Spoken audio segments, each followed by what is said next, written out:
Tonight on TigerVision, it's round 2 of the Class 7A FHSAA playoffs live from Valrico, Florida. Max Warner and the 6th-seeded Bulls will try to keep their playoff debut alive, but first must get through Dave Marino and the Fighting Tigers from Palmetto. It's Friday night on TigerVision.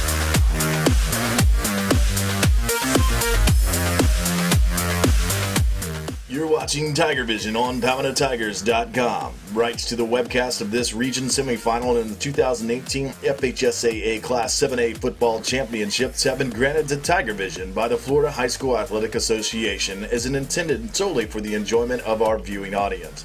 Any rebroadcast, retransmission, or other use of this broadcast without the express written consent of the Florida High School Athletic Association is prohibited. Now let's kick it to the booth live from Valrico, Florida at Bloomingdale.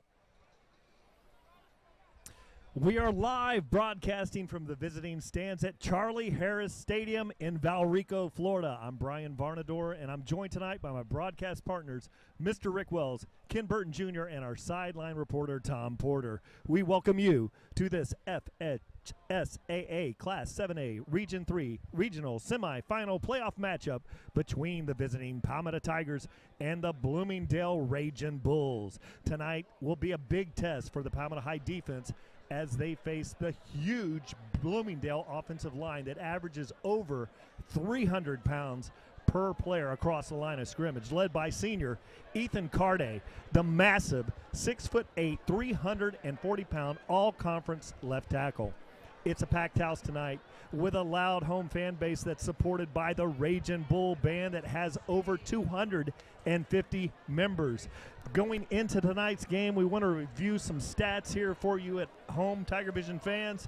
Let's talk about this Bloomingdale offensive statistics. Scoring this season, 340 total points, 30.91 points per game, and their balance ratio yardage-wise, 2,619 yards, 63.09% of the offense is rushing, and a passing yardage of 1,532 or 36.91%.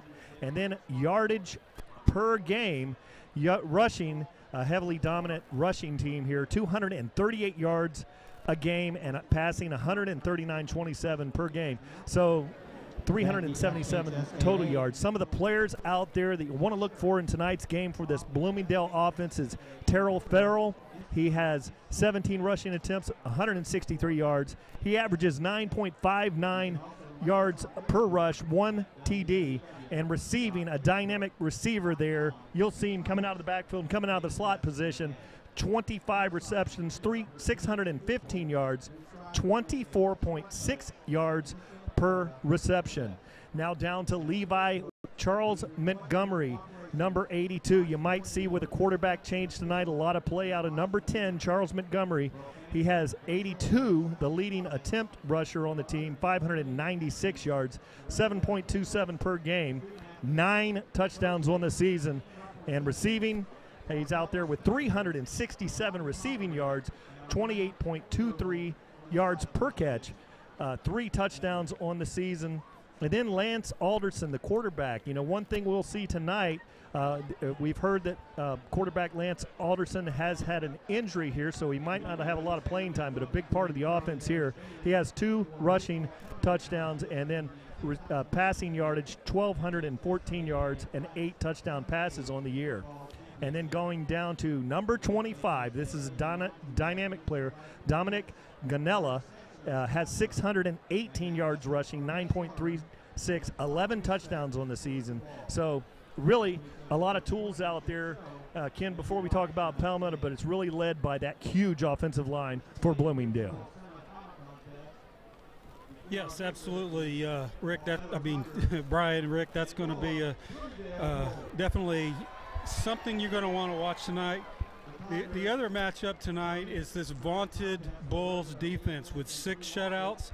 They're going up against a very formidable Tiger offense as we look at their stats. Something has got to give here.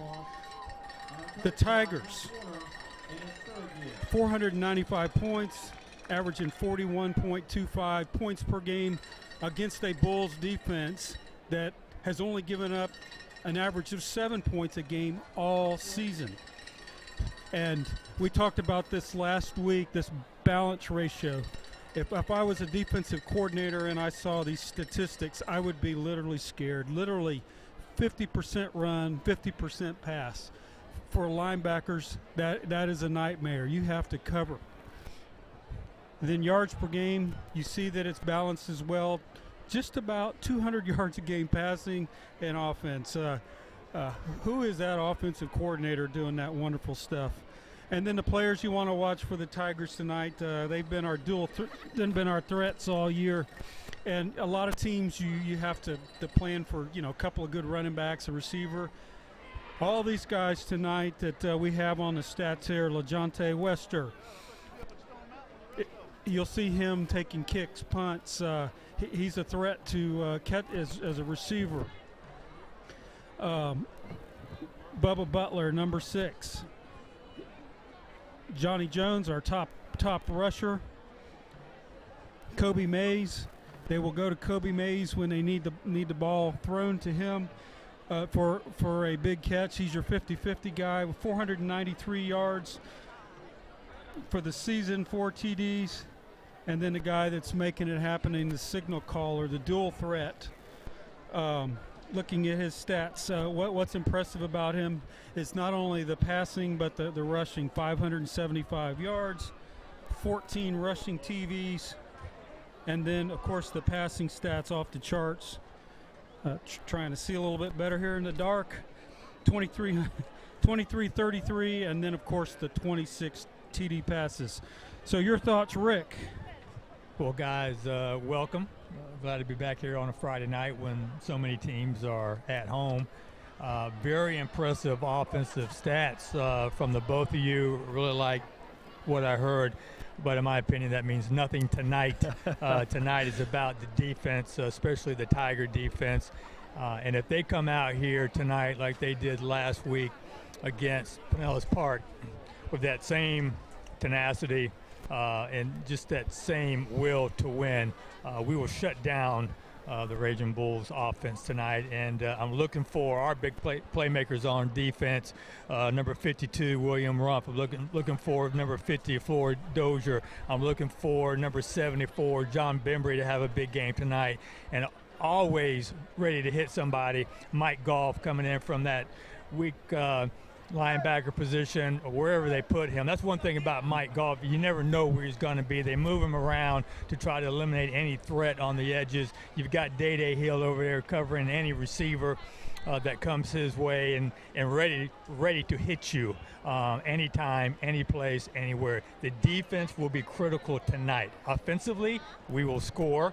We know what we can do. The defense has got to do exactly what we did last week, get the ball back into Anthony Marino's hands and let the offense score. Shut this team down, and I guarantee you, just like last week, they'll be walking to the sideline trying to figure out what just happened.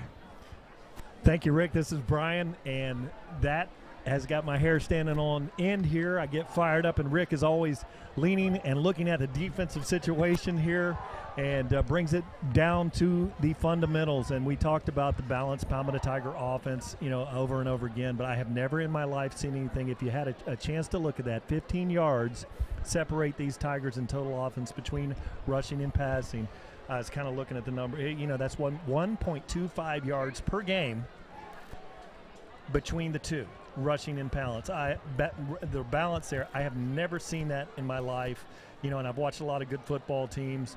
And one thing that's going to be a challenge for this very talented Bloomingdale defense out there, where is it coming from? With Marino leading this offense, he has 26 touchdowns, TDs, yes. TDs, 14 rushing. And the way that he's lining up and doing this, he does it with a lot of run RPO or run pass option, and he has the ability to go with it 70% of the time. He's got the call there, and tonight that's going to be critical because we're in a very loud environment here, and this band is going to be, it looks like a college band out here. It's going to be very loud, and it's going to be very important for the Tigers. There's going to be there'll have to be some hand signals. The student section was here very early before the game, taunting the Palmetto Tiger team. Hopefully that'll fire that Tiger team up. But it is going to be a very loud atmosphere here. sort of like a college atmosphere when Palmetto has the ball on offense. It's going to be interesting to see how senior quarterback Anthony Marino is able to deal with that loud volume here. Yeah, Bloomingdale's coming in here. Very, very interesting. Couple of scenarios. Number one, they've been in a school in existence since 1987.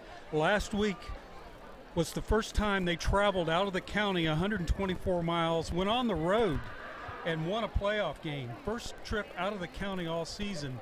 But it was also their first playoff win in school history. They've only been in a playoff, so they are the last game they had here, gentlemen.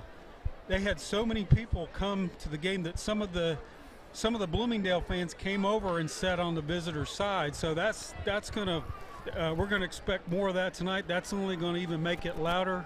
The band quite impressive, and we were talking about them on the way down here. I could see them watching film to get ready for the game, and I could see them in the background like, wow, there's a lot of those. That's a huge band. Let me tell you something. They can come over here and they can sit down and they can taunt us. They have never experienced anything like they are about to experience tonight.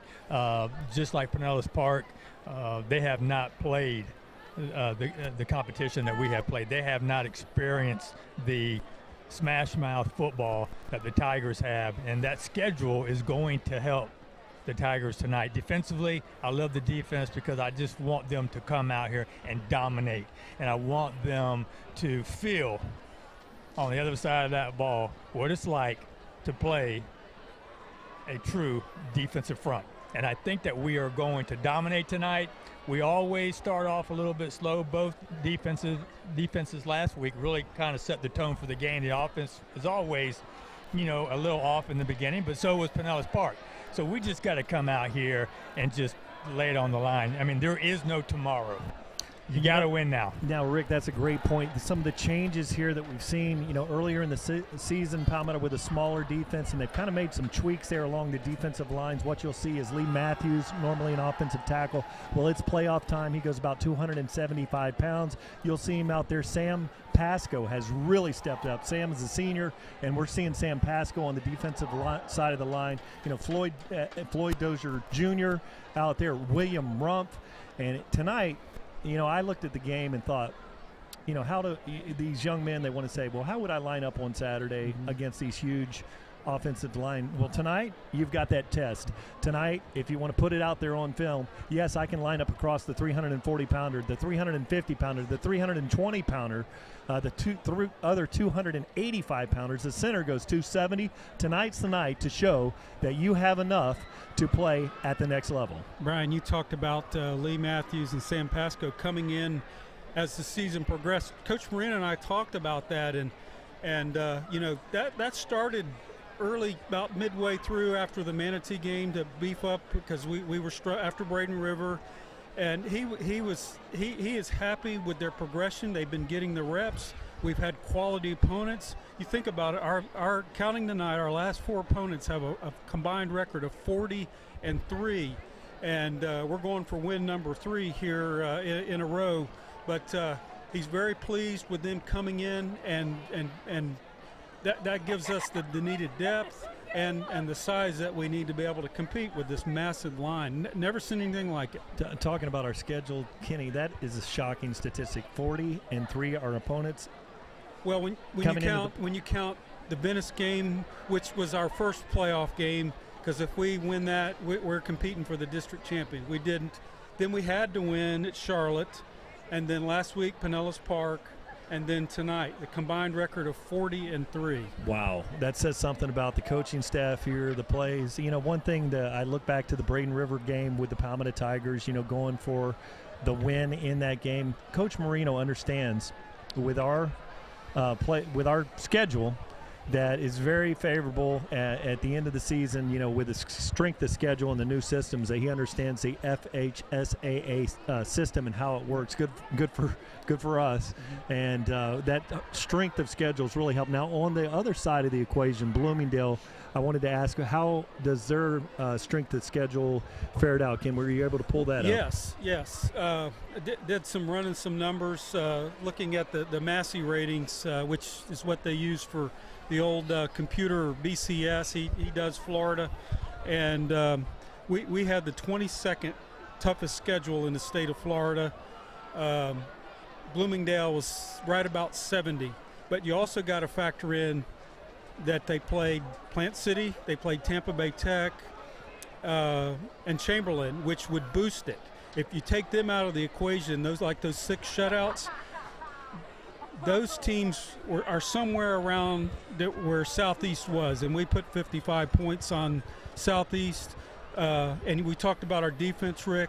If our defense would have played against those teams, I think we would have. I don't know if we would have had 6 shutouts, but I asked Coach that, and he says, yeah, we would have shut out some of those teams as well. So but I'm excited to see our defense try to mimic the game plan from last week. That's what they need to do. I am too, and I've known these young men for a long time. Some of these Pop Warner, kids that are now playing at the high school level, and I tell you what, all of that rhetoric and all that taunting going on the other side, they eat that up. They are so fired up. They were just out here earlier just throwing the ball around, getting loose, and they were ready to play then because they're ready to shut them up. And the only way you do that is you score touchdowns and send the other team home. So they're ready to go. Anthony Marino was fired up too because he's standing there looking at that student section. He's like, man, can you imagine what college day is like? Yeah, well, this is new to the Bloomingdale school, and they've never hosted a game, and a number 6 seed. But I thought about our kids and the defense and those kids. Think about it. This is our team's 4th playoff game on the road in 53 weeks. So if that means anything, I'd give that to the Tigers. And going back to the Pop Warner days with Tyler and all those kids, it was very likely that a lot of those kids attended Palmetto when we had that state championship run, right, and lost basically the state championship in 2010 to Miami Norland at Palmetto High School on the last play of the game, because the next week they mercy ruled the team from up north. I bet you there were some of those kids playing tonight that were at that game 7 or 8 years ago. I wouldn't doubt it. One thing I do know is this Tiger team is not intimidated.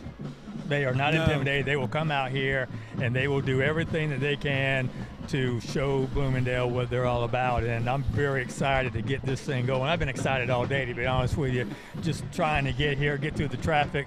I left about 3 hours early just so I could make sure I got here.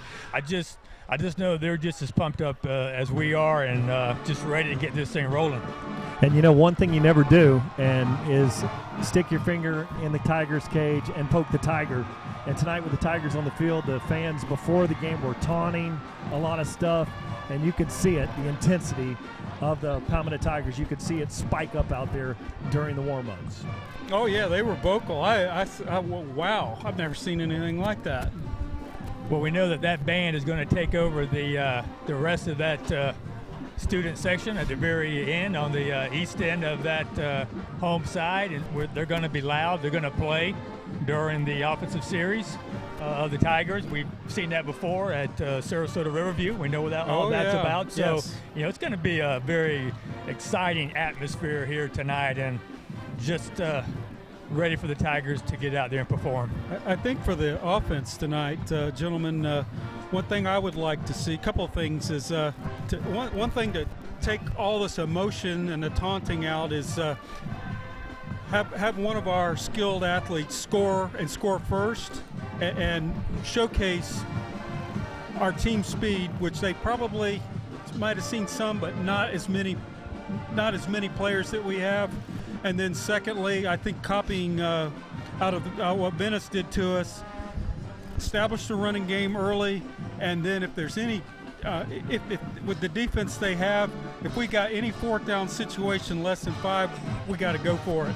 Set that tone. Yeah, Brian, I think it's important, though, as we come out, we need to, take a couple of deep breaths offensively and tone it down a notch. The emotions are running high, and we have a tendency to come out here too fired up on that first series, and we just need to tone it down, get out here and actually score on that first offensive series, and that's how you quiet down a crowd. Yeah, and you would, in this situation with the atmosphere here that's here tonight, you want to try to maybe stay away from some of those throws in the middle of the field, because quarterbacks have a tendency to be so up for a game like this, especially senior Anthony Marino. You're so up for a game, you might be throwing the ball toward the boundaries to get warm before making that throw in the middle of the field, because it will sail on you. Now we're going to stand and pause and have the national anthem.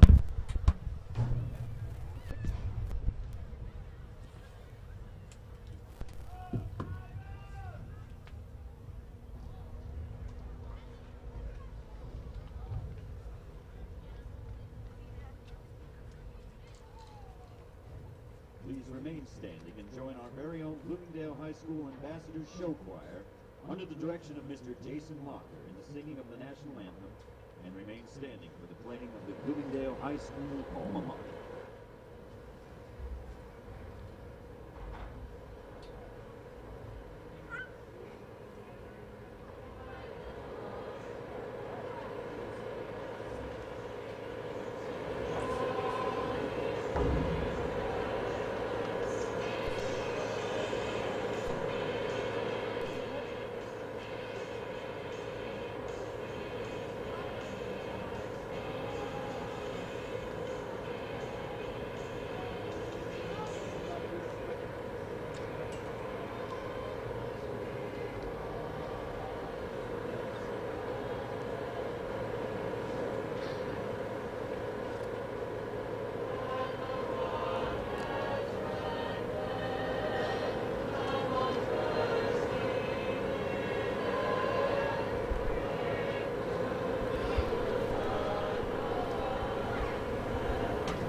And now the Palmetto Tigers are approaching the field. Team captains tonight: Reese Lyons, Derek Marino, Johnny Jones, and Anthony Marino. Well, what an amazing rendition there by the choral group. Beautiful a cappella version there.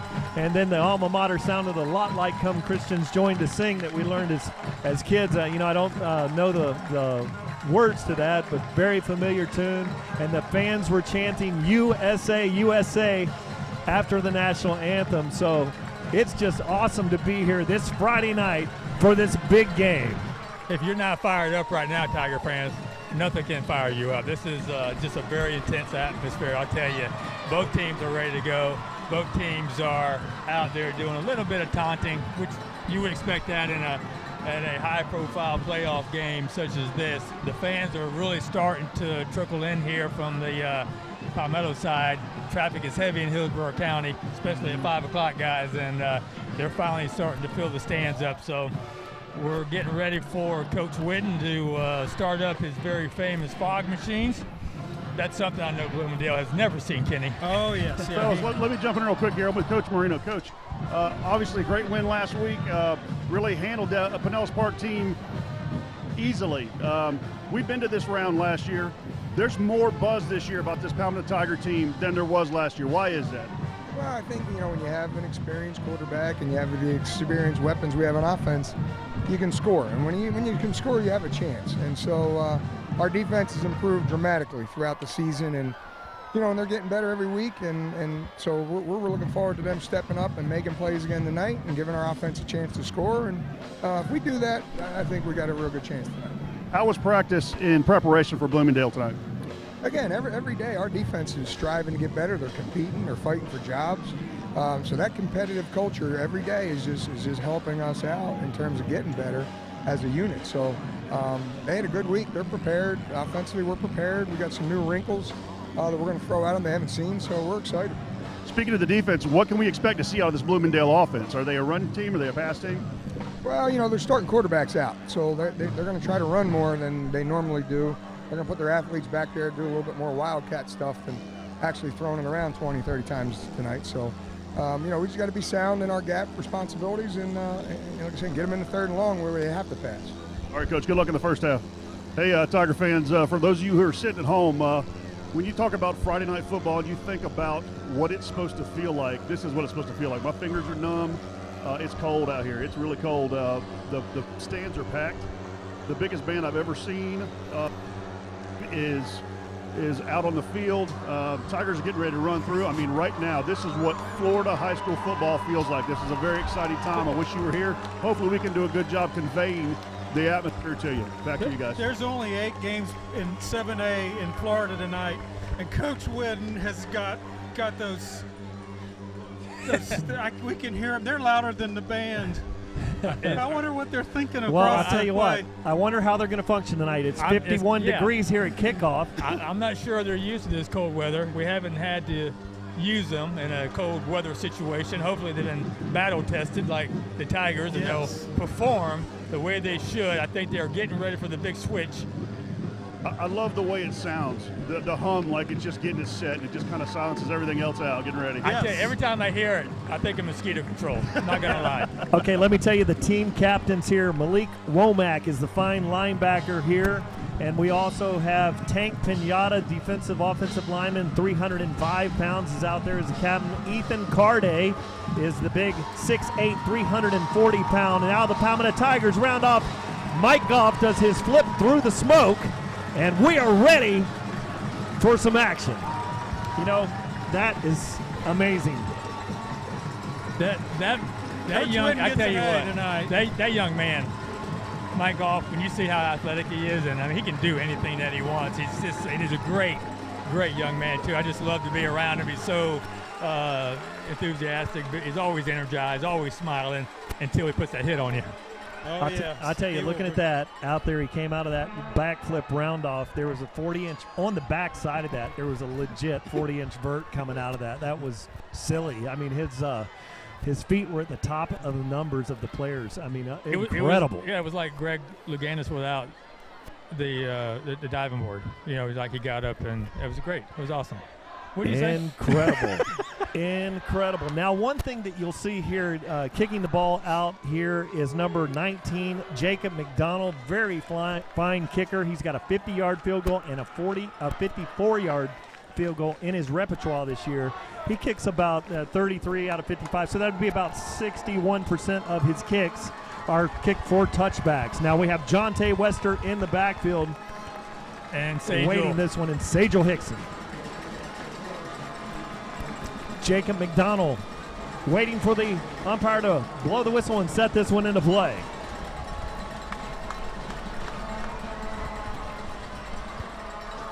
Oh, it is electric here. The fans, it is in the visitor side. The fans are shaking here, and the crowd is roaring here as McDonald approaches the ball.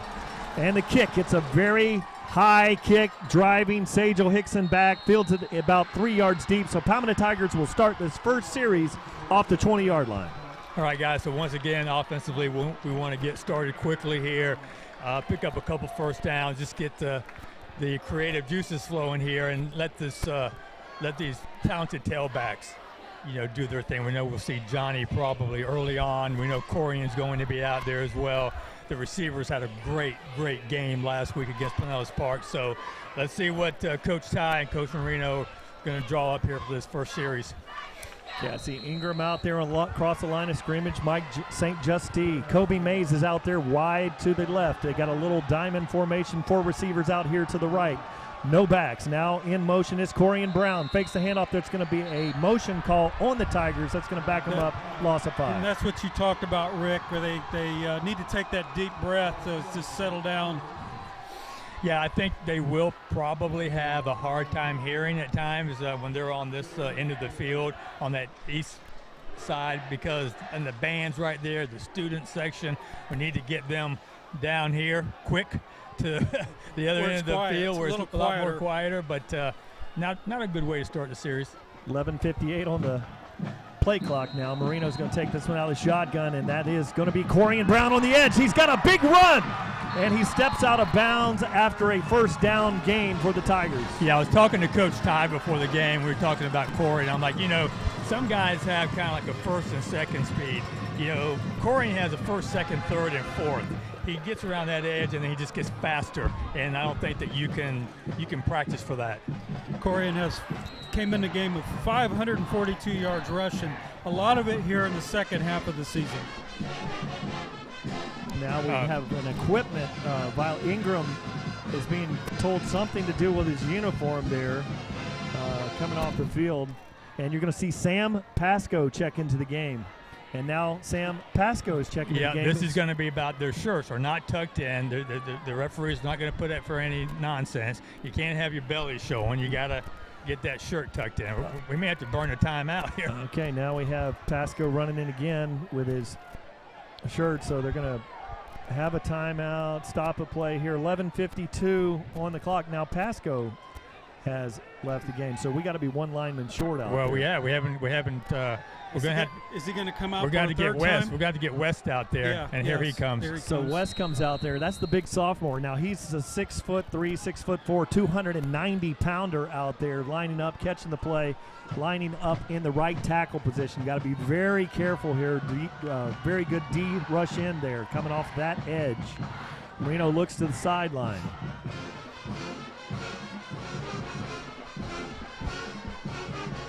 Checking things over. 3 out here on the wide receiver on the right side of the field.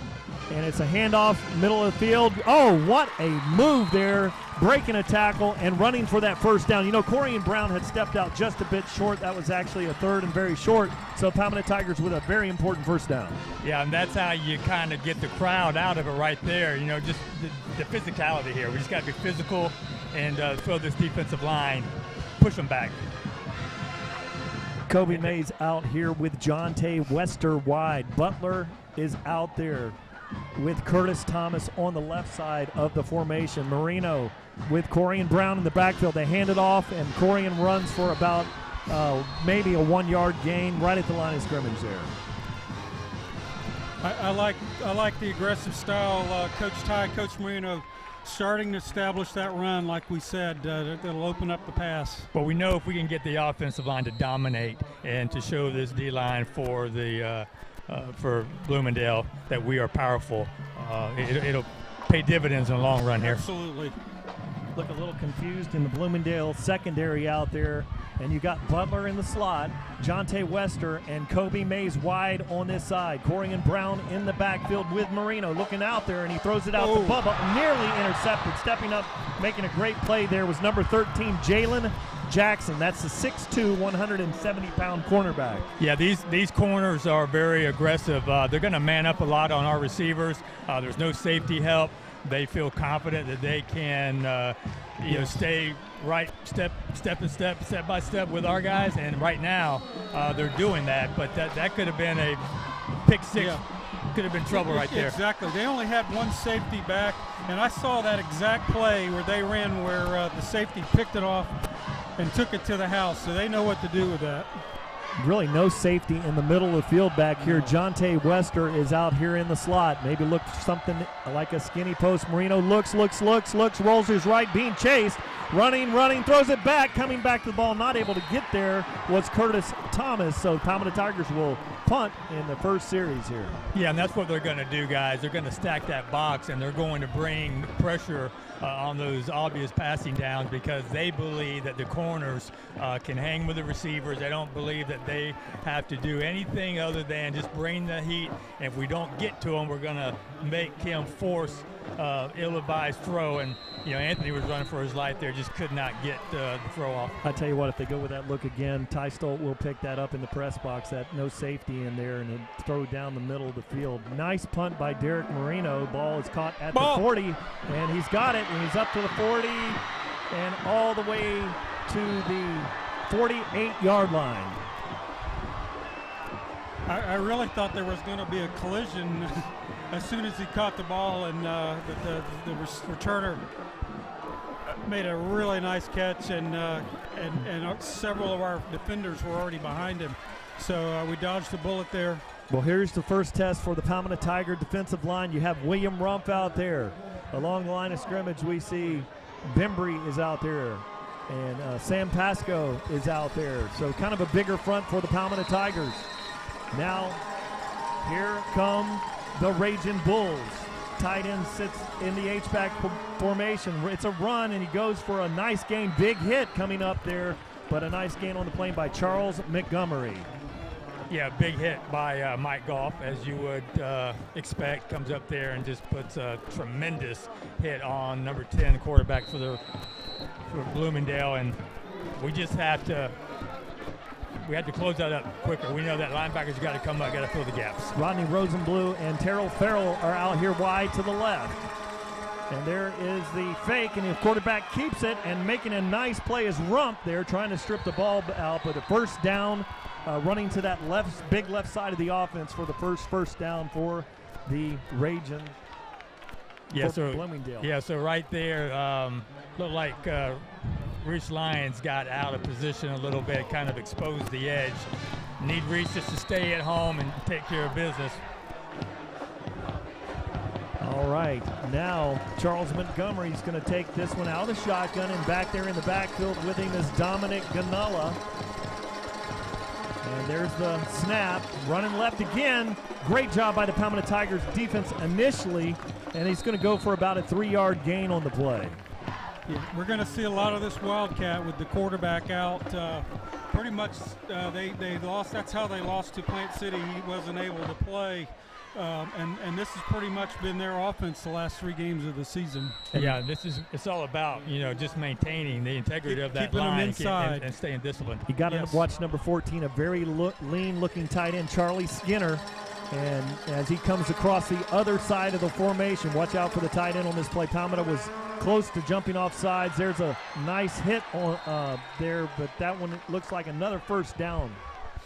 Yeah, we're just kind of getting pushed off the line right now, guys, and we're not able to get off that block. And they're going to run behind big number 77 there, that left tackle. He's a huge man, and we're going to have our hands full with him tonight. And that's 340, and the guard next to him is 305 pounds. So that's a lot of beef on the left side of the line. He runs the middle of the field. Good play by the defense. Ball very nearly came out of there, but that was going to be looks very close to the first down. Let's see what the spot is here. Yeah, it was a good job by Matty White coming in there and filling that hole and making the tackle. these guys are used to running. That's all they do. They're very athletic. Not much surprise here. Not much to really throw the defense off balance. They just got to maintain those gaps. Okay, big test here. Fourth and short. Can't jump off sides. Montgomery's back there, and he has Dominic Ganella in the backfield. Now there's going to be a stoppage of play. We've got a flag. So we've got a. Is that a delay of game? No. It's going to be someone lined up offsides. Oh, that's a false start, guys. False start. Thank you, Tom. Hey, Tom, what's the environment like down there? Oh, man, it's electric. We have a fourth of the fans that they brought with them, and, man, this sideline is blowing up. It's so loud. You got the little Vuvenzuela thing going on and the bells. Man, this is exciting football, man. This is exciting to be out here. This brings up an interesting situation here. We've seen the Palmetto Tigers give up some fourth down conversions. Well, this is 4th and 7 or 4th and 6. So this is a long one for a running team. Palmetto Tigers leave the base defense out there. Looks like they're going to defend this one with a cover 4 situation out there. Now bringing pressure from the inside. Press coverage out there to the right. And watch out for number 3 here, Terrell Farrell. And there is another flag, and that one's going to be a delay of game. So now that's going to bring up a punting situation. Talk about self-destructing here. Wow, this is second round of the playoffs. Well, they actually, at one point, they brought in their talented, he's a safety corner, running back, linebacker, number 7, Rodney Roseborough, and they brought him in. He didn't know where to line up. He was going left, right, and they just could not get the right personnel in place. McDonald's a great punter, averaging 38 yards. Let's hope he hope he out-kicks his coverage here. They don't punt very often. So he runs rugby-style kick to the right, very high kick, and it's going to be a very safe kick, and it's going to go out of bounds there. Didn't get a lot of net yardage out of that one, Ken. Well, they've been watching film, I guess, and they're not going to kick it to whoever we put back there, and honestly, I don't blame them. That was a good move on their part. No, we would be doing the same thing. Oh, we know absolutely. what's back there. I wouldn't kick it to them. With Jonte Wester and I talk about this, and Tiger fans, I apologize for this, but the field position that the Palmetto Tigers get week after week after week, just out of the fear from the opponents not kicking to Jonte Wester. We see it on kickoffs. We see it on the punting game.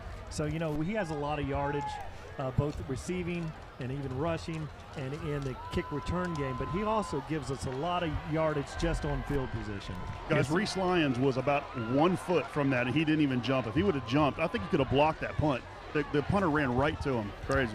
Here we are with that 4-bunch diamond formation out here to the right with 4 receivers, and here comes Corian Brown in motion. They fake it to him. Now Marino throws a long ball. He's got Coby Mays out there. He cannot catch up to that one. He had him, too. He had him open. He had gotten open. Love the play call, Coach Stoltz. Great. He was there. It was there. Play call. Got a lot of look over here to the right side of the field. Coby Mays down the boundary. Coby was able to generate a little bit of space and just a finger too far. But the good thing about that is that should loosen up the linebackers and the defensive line with those threats that we have, and hopefully open up the running game. Yeah, very talented Levi Williams, number 6, is back there playing cornerback, and they're playing. Look at this formation by the Palmetto Tigers. Very interesting, and running forward for a small gain on the play of about. Let me get they're not moving the marker over there. Look like a couple yard gain there. Yes, I think you're going to see Bloomingdale bring the heat. Once again, we got a 3rd and long situation here, so Anthony's going to have to get the ball out of his hands quick. I'll tell you, 3rd and long again, and there's no safety back there in the middle of the field, and we've got Jonte Wester out here in the slot. They're gambling. That's a gamble. They are seriously gambling. So he must be playing very soft on Jonte Wester there. And that's Levi Williams.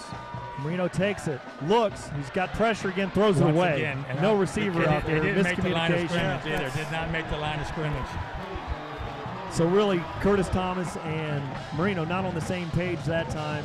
Marino throws it out of bounds. It's going to be intentional grounding. Well, I know they've watched enough tape, but they've got to understand that anytime they're in a long, third and long situation, they are going to rush the passer. They're going to bring the house. We are going to have man coverage, so it's got to be short, quick passes, and we've got the speed to break free. I know Coach Ty will get this figured out. He's up there in the booth, but they got to know that they're going to give up the house to rush that quarterback. Derek Marino awaits the snap, and it is going to be a very important snap from Braden Nickel. So that one is backed up all the way back there. He's at almost at the near the back goal of the line. end zone. Yeah, they're going to get good field position. Yeah. He's got to get this thing out of here. So the ball is going to be snapped. This is going to be a difficult distance, and Marino gets it out of there. It's a nice kick. He shanked It's his shit, but really, he really was just trying to get the ball out of there and push that one off to the left. So defense, we given them a short field, so they got to step up. I mean, Derek's just trying to do all he can do there. I mean, they're bringing the house once again. They can smell the blood there, and great field position for them, obviously. And now we just got to try to shut them down here. Defense has got to keep them locked up here as much as they can. They are actually inside the 20-yard line. Yeah, ball. I can't really. Well, maybe it's hard to see. About the 14, 15-yard line, 16. 16-yard line, and you'll see Charles Montgomery coming out there. He's a sophomore, the 5'11", 175-pound quarterback. And with 6 minutes and 22 seconds remaining here in this first quarter, it's still knotted up at zeros, and really it's been a tough quarter so far for the Palmetto Tigers. Yeah, we always talk about starting slow. The Tiger offense notoriously. This has been kind of the worst case scenario here tonight. We haven't usually we're not in this type of situation where we have we have us backed up in our own end zone. But the defense is once again, you want to play on Saturdays. This is how you get your name called. You got to make it stop. Somebody's got to force a fumble. Somebody's got to do something spectacular here. Keep them out of the end zone. Derek Marino now is out there in coverage on a very talented receiver. Across the formation, and there's Montgomery, takes it, and he gets hit and driven down after about a 3-4 yard gain on the play. So we're seeing a big hole there in the middle and also on the left side. So, obviously we're at a size disadvantage. We're just going to have to try to get up those blocks quicker, and sometimes you got to change your style of play. 5:58 on the clock. Montgomery, two people shift over there. Watch that slight tight end, number 14. Montgomery takes it, high snap, and he hands that one off middle of the field. Still going, and Tigers are trying to strip that ball out of there, but that was number 6, Levi Williams. So it brings up a third and probably 5 or 6. So big test here. Yeah, good job already here by the Tiger D. Just bend but don't break here. 5 minutes and 31 seconds, and I do want to say that we are in the visitor stands about as far away from the field on the spots tonight. We're not going to be as accurate as we normally would be because we are not in the best vantage point for viewing here, but 5 minutes and 16 seconds on this one. This was a big one for the Tigers. 3rd and 5. Montgomery is back there with Levi Williams with him in the backfield riding sidecar. Now he takes it, rolls to the right, looks back to the middle, down the middle of the field, and caught there and for the touchdown. Now I would like to see that on the replay. That was very close to the back line. Looks like both feet came down simultaneously, very close to that end line, the back of the end zone. Yeah, that's their standing by himself back there by himself, but that was a good catch. Yeah, great catch out there by the receiver. Just rolling to the right, looking for number 3 in the back of the end zone. We saw a lot of that on film for this past season. He's their top guy. So that's Terrell Farrell back there with the catch. Perfect execution there. And now it's time for a water break. This is a very no water break. One of the referees. This is a very unique. During this water break, we'd like to remind you that sportsmanship is having pride in your school, your team, and yourself. Sportsmanship is respect for the game and those who play it. The Florida High School Athletic Association reminds you to take on the responsibility of good sportsmanship. Play strong, play hard, play fair.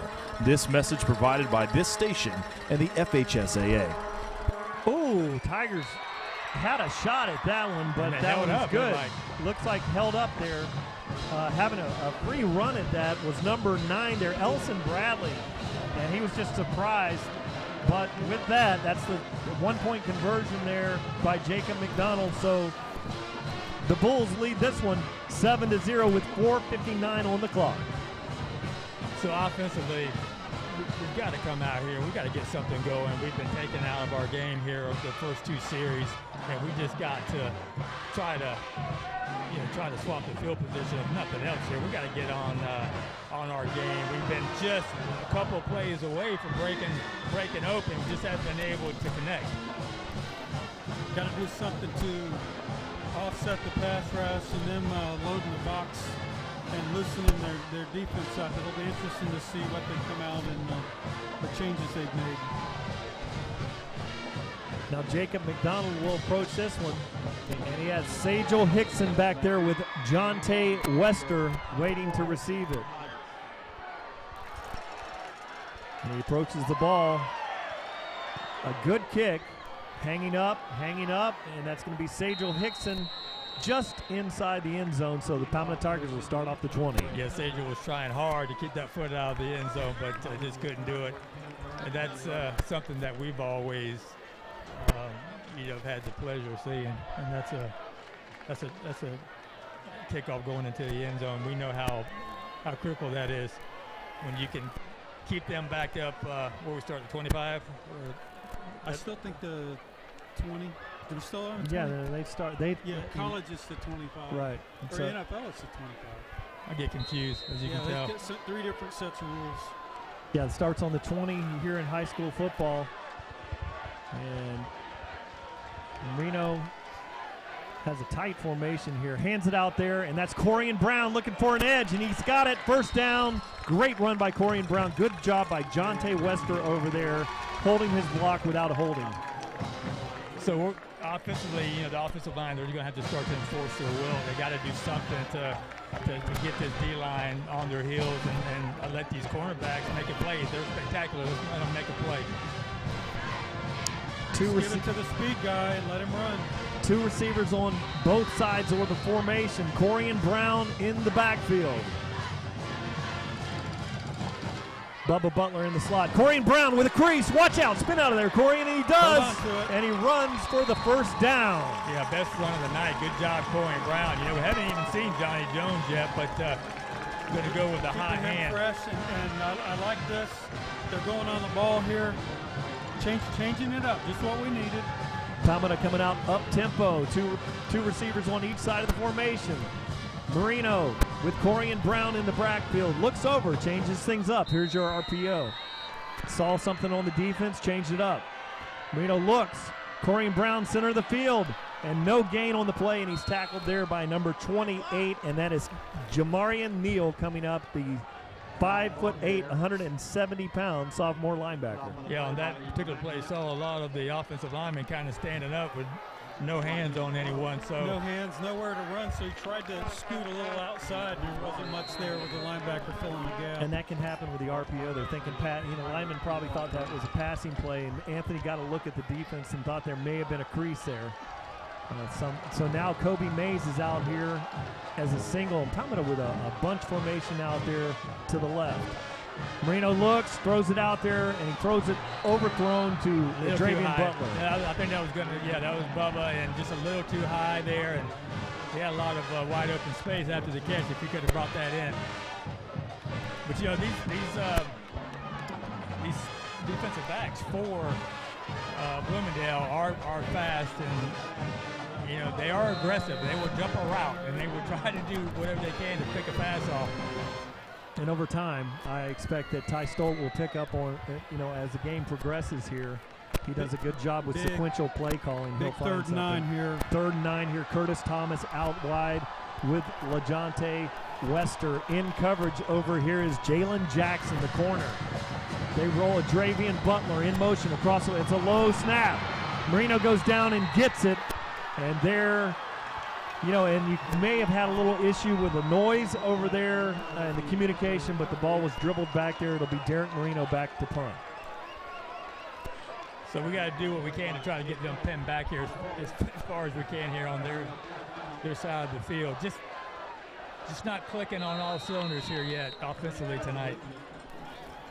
Now Rodney Roseborough goes back to field this one. A very nice looking return man. Marino gets this one a better kick, and it's going to roll, comes up to Rodney Roseborough, and he's got the sideline, and he's going to be, there's a holding in the middle of the field, so that one's going to come back.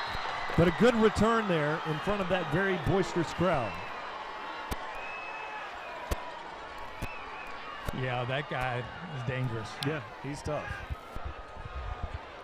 But that one's coming back. So good break there for the Tigers. Push them back a little further.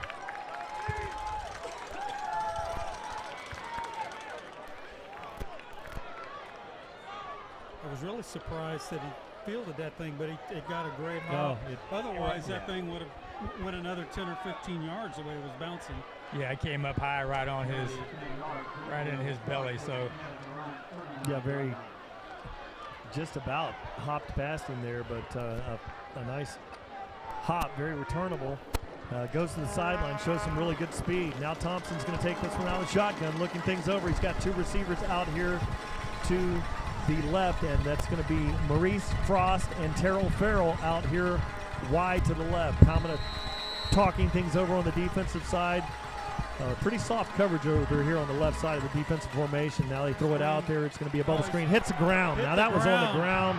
No call there. Ball's out. There we go. Ball's out. Tigers got it. Hill First down. Day Hill gets the fumble. So if you don't want to call that catch, yes, it was a great catch. Mike, okay, watch this. He got his hands right underneath it. Yeah, Mike Goff strips the ball, and then Day Hill comes up with a recovery. But if you can pick this up on the FHSAA replay, you may see that ball bounced. Let's look. So here it is. Throws the ball out there. And here it comes, and he picks it off the ground. So a big break for the Palmetto Tigers. And then Day with the strip. Day with the strip. Here it comes. Ball don't lie. Right there. Give it to those Tigers. That's Mike Goff that strips it, and Day Hill recovers. Recovered, that's right. Great team effort. All right, Palmetto Tigers now have the ball on the 44-yard line. Marino awaits the snap. Three receivers out there, and he's got, and we have another penalty here. We got defense. Offense, defense, lining up offside, so that's a big one. So that'll bring up a 1st and 5. Everything is available in the cupboard there for Ty Stoltz on this one. 1st and 5. Should be spotted at 39. Let's see. Yeah, I think we need to open the playbook up here and dial something up. Maybe they've been working on all week. Ball is at the 37-yard line. 1st and 5 for the Tigers. Corian Brown in the backfield. That play was too quick for that to happen. Wow. I mean, I would hope my lineman could run that fast. Yeah, 1st and 15 now for the Tigers. Impossible. That's incredible. Tough break there for the Tigers. Big play down to the 3-yard line, negated. Marino looks things over. Two receivers. I tell you what, though, they're loosening up. The Palmetto Tiger offense looked a little tight early on. Looks like they're getting loose out there. Corian Brown, middle of the field, running hard, goes for about a 4-yard gain on the play. That'll bring up now a 2nd and 11. Just keep running and set that pass up and go for the big strike again at some point. Got to forget about it and go. Boy, look at the middle of the field. Marino looks over here. He has Wester out here in the slot along with Curtis Thomas. They have everybody within 8 yards of the ball. Jonte could go all day here if we can get it to him. Yep. Marino looks. Great move by Anthony Marino to get out of that one. Running down the sideline. Picks up a nice gain on the play. Looked like a disaster back there. Number 25 back there Dominic Ganella back there forcing the play wide. Credit Anthony Marino. He looked like that was going to be a sack and made the best of it and used his legs. And now it's a little bit more manageable 3rd and 7. 3rd and 7 here for Marino and the Tigers. Looking over, and it's Sajel Hickson out here in the slot along with Curtis Thomas. Wester's on the far sideline with Coby Mays. We got to get the play in here quickly. Clock is running. Marino changes things up. Looks, rolls to the right. He's got a long ball out there intended. Good coverage now. There was some holding going on there by number 6 on that play, but referees are right there. They don't call it. Yeah, that was a tough break. Sajel Hickson really had no chance to get back to the ball with the ball in the air. Looks like he was maybe underthrown a bit, and it was. I mean, it probably was a good no call. Yes. Looked like there was a little holding going on there by their star corner before.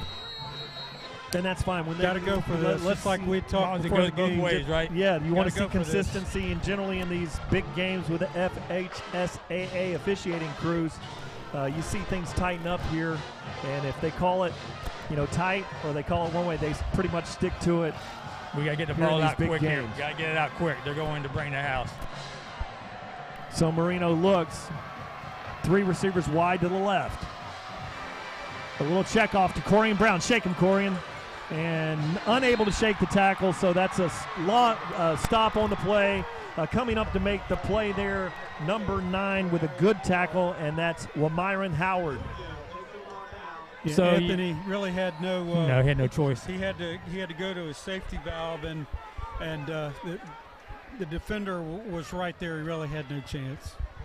Now this is going to be the big series for the Palmetto Tigers, trailing in this one 7-0, and on the clock. It's is that 121? 121 on the clock. Rumpf is out here at DN on this side of the formation. Charles Miller out there at left DN. Thompson looks, runs to the right, looking for an edge, gets a block and more. He's going down the sideline, being chased there, and that's going to be a foot race. He's caught by Day-Day Hill. Day-Day Hill comes all the way across the field once again, makes a spectacular tackle like he's done 3 or 4 times already this year. But we just gotta contain that edge. We have said that so many times. We cannot allow them to get on the outside. And if we've seen and have talked about on many occasions when we've had rough nights, if they're able to run the ball, it's not going to be good.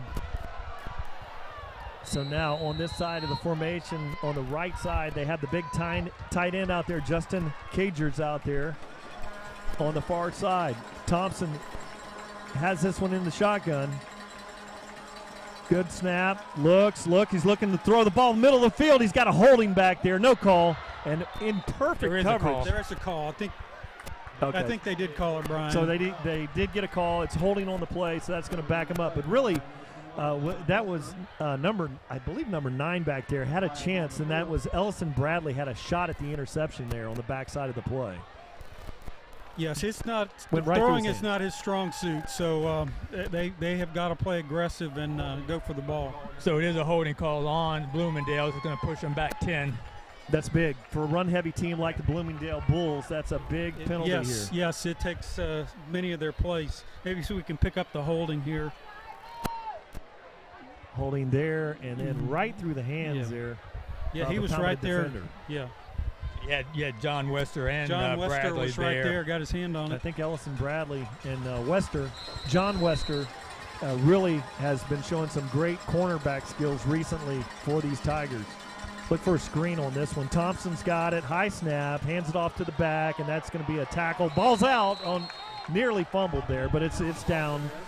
So that's a good play by the Palmetto Tiger defense. Yeah, real good job. I don't know who came up there and got that lick. Maybe we can pick it up. That was Matty Wyatt. Matty Wyatt, just a great job. Matty came up there from that linebacker right there, spot. Moving up from the linebacker. And just took those legs out. Dominic Ganella took a big hit to the shins on that play. And ball came out as he hit the ground, but correct call there. And now it's the second and forever for this Bulls team, and Thompson has 2 receivers out here wide to the left. tight ends lined up tight on the formation on the right side. This is a run-heavy looking package. Tight end comes across the formation right to the left. Thompson, high snap. There's the ball. It's on the ground, and he picked it up. Amazing play by Dominic Ganella to go down to pick that one up. That was amazing. Good thing about that is he only picked up about 2 yards, and they still have a long way to go here on 3rd down.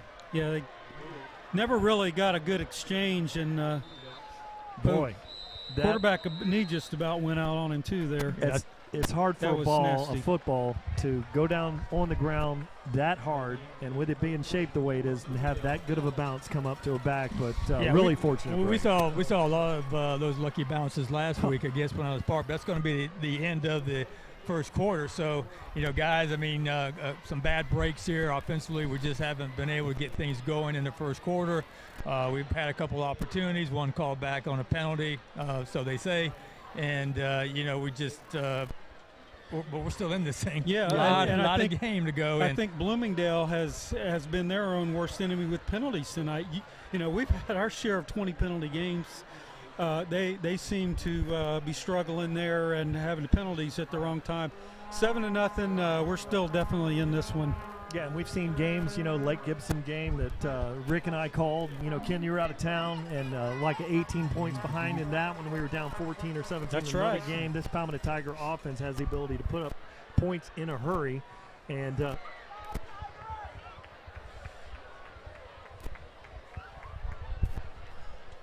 Football Championships is sponsored by the Florida High School Athletic Association. The FHSAA is a democratic organization with membership of more than 800 middle and senior high schools, all committed to ensuring that Florida's student athletes can compete fairly and equitably in an educational environment. The Florida High School Athletic Association, building leaders through teamwork, sportsmanship, and citizenship. Look for a pass here. Thank you, Jordan. Thompson is awaiting the snap in the shotgun. High snap again, rolls to the right, looks down the middle of the field, throws it. There should be an interception. There it is.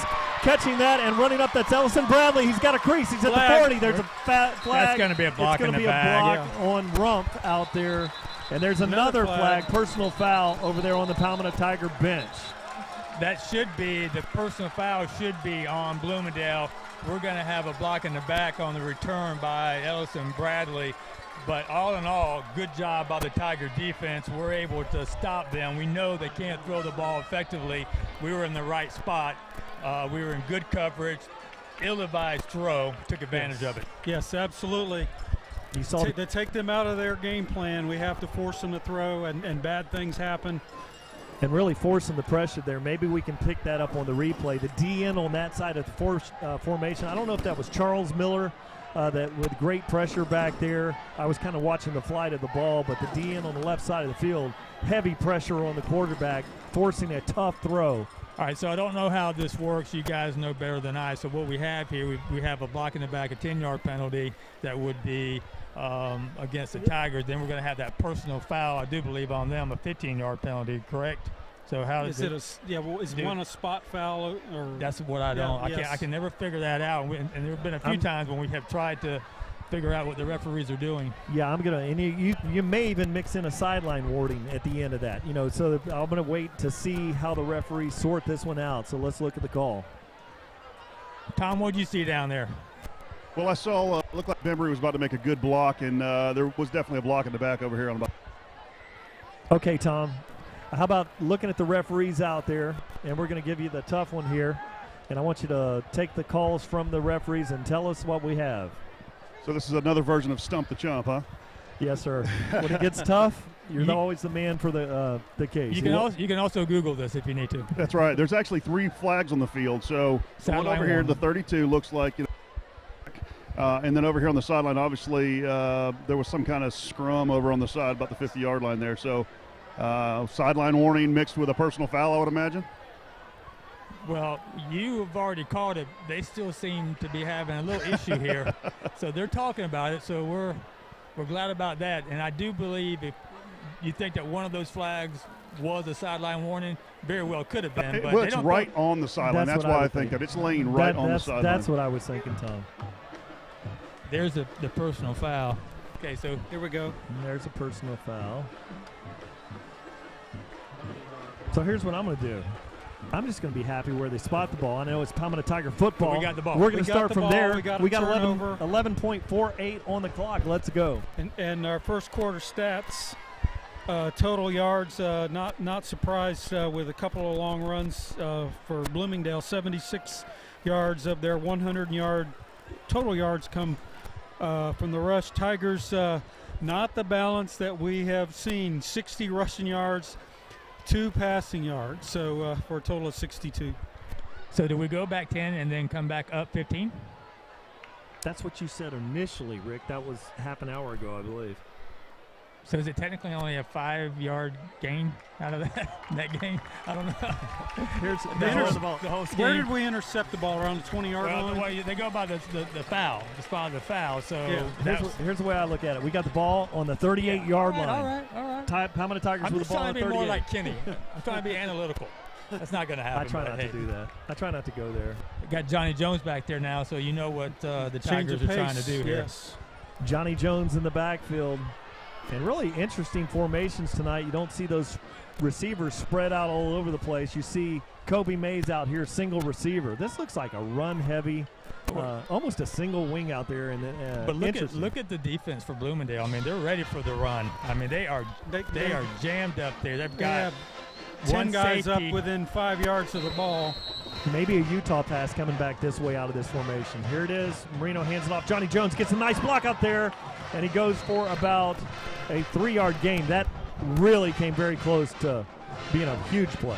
Yeah, Good play. We are on the brink of breaking something here. It's just a matter of when. That's that 175-pound linebacker, Jake Little, out there, very thin as a linebacker, made a great play on that. Good tackle on Johnny Jones. We move. So that's going to be back. That's going to back the Palmetto Tigers up 5 yards. So it's going to bring up a 2nd and 11. Yeah, that was Sejal Hickson. He got a little too jumpy there, and you see him here. Yeah. So once again, we talk about this every week, and these young men they're not trying to commit penalties, but we got to stay focused, especially in a game like this. I mean, every penalty can be just a killer for any right type now of it's series. a game of field position, and we have yet to flip the field really here, and every 5 yards counts. So 11:16 on the clock. Palmetto Tigers break the huddle. Coby Mays out on this side of the formation, and Curtis Thomas is out there wide to the right with Jonte Wester in the slot. Johnny Jones in the backfield. Butler comes across the formation left to right. And here Marino looks, throws it out there, screen pass, and it's nearly intercepted there. So squatting on that, really good play there by number 7, Rodney Roseboro. Again, the linebacker, DN, dropped back and was in perfect position to blow that screenplay up. I think Jonte heard some footsteps on that one, boys. He kind of short-armed that thing. I do, too. And I think, we've got to be careful with those passes in the middle because they do have some dynamic playmakers back there. Yes. They're jumping routes. Obviously, he's eyeing Bubba because as soon as Bubba broke, he was on him. Or Jonte, excuse me. So 3 receivers in the formation to the right. This is a big one, 3rd and 12 for the Palmetto Tigers. Marino looks things over. The big pressure coming, middle route, and that's short thrown. Butler had to go down to make a fine catch, but he's short of the first down. So it's going to bring up the punting team, and Derek Marino is going to punt this one away. And really wide open in the middle of the field was Adravian Butler. Ball just thrown a little bit behind him, slipped on the catch. Yeah, Anthony's been a little bit off the mark here tonight, still trying to get his rhythm, and understandably so. When you've got pressure in your face every time you throw the ball, it's hard to keep your feet planted. Roseboro is back there to field this one. Marino takes it, and he hits a short punt, and it is going to roll. And it's going to be down there by Braden Nickel, the long snapper, hustling down, doing a fine job of snapping that ball, getting down there to down that one. But that's going to be good field position for the Bulls. Yeah, so once again, we're asking the defense to come out here and to make a stop. We've got 2 turnovers already tonight by the Tiger defense. They're put in a very tough position on the only score of the night by Bloomingdale. And, really, they've done the job, Kenny. Yes, it's hard to defend a short field of 16 yards. But other than that, and they made them go 3 or 4 downs to do that as well. So far, so good. Roseboro's out here wide. Thompson hands this one off, and that's a great play by the defense, standing that one up. Goes for about a 1-yard gain. Was that Rumpf over there that made the play? Yeah, having a hard time. You know, we can't see very well anyway. We are so far and we away really from the can't field. see when we're in the stands in Wrigley Field, it feels like up here. Binoculars would help from here, but we almost need a telescope to get them in there to get to the field tonight. From high in the visitor stadium here at Bloomingdale. Thompson now looks. He has number 6, Levi Williams, in the backfield with him. Thompson rolling up, heavy pressure. And he keeps it. Oh, and he went right by Derek Marino. Sold him on that fake. I thought the back had it too. Derek was in great position. I thought Derek was right there to make the play, and I don't know if he bit on the running back too soon or what happened, but he definitely was in great position. He just bit on the fake. Let's watch Derek here on the replay. Oh, watch this. Right there. Yes, he followed. Yeah, he bit. Yep. So he followed the running back into the hole. He had me fooled too. But that's a 1st and 10. Thompson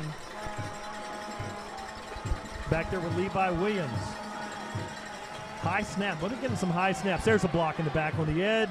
And coming up to make a fine play is number 41, and that's Davion Cummings. Yeah, Davion Cummings is back tonight. Look for him to help out this defense. He's very athletic and very quick, and he's a playmaker as well on the defensive side. So trying to rotate some of these linemen in and out. Keep them fresh. Kind of, you know, it looked like a block in the back, but inside of the tackles like that, a lot of times you don't get that call. So probably a good call there. Thompson now has 3 receivers out here wide right. Coming in a strong zone coverage.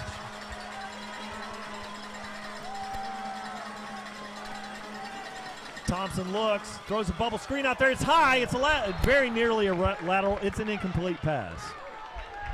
If we can continue to shut down the running game and force them to pass, Yes. I mean, advantage us tonight. Yes. Yeah, you're absolutely right. I think, and the key is 1st and 2nd down. Third and long, they're struggling here. They're going to have to come up with another misdirection play or something that's going to fool us.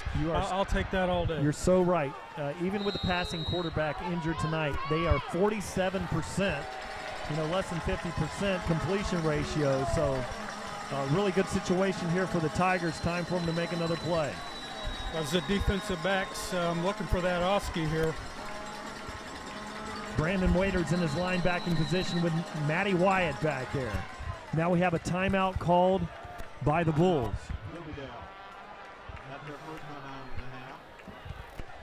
A lot of action, a lot going on, a lot of hitting, a lot of good tackling, a lot of things going wrong as well right now. And I know offensively we're going to come out here and we're going to figure this out, and we're going to do something special. I feel very good about our chances. We just got to figure out how to slow down that defensive rush from the Bulls and give Anthony just a little bit of time to set those feet and make a throw to our playmakers, because we just can't get them involved yet. And hopefully we'll be able to do that soon, but we need to get on the board. I would love to get on the board before the end of the first half. So yes. Defense is really critical to get this Bull team off the field.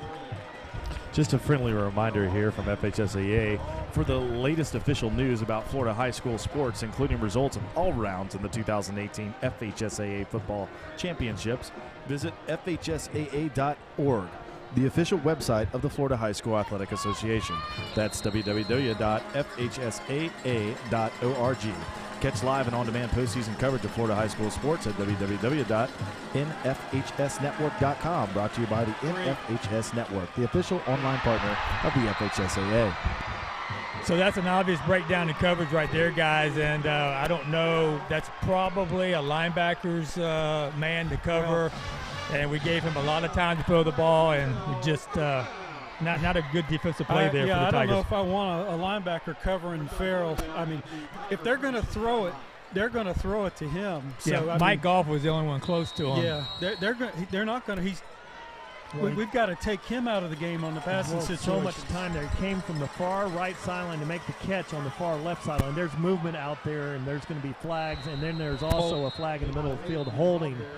So it looked like there was a false start as the play broke early. But let's see. And then a hold in the middle of the line.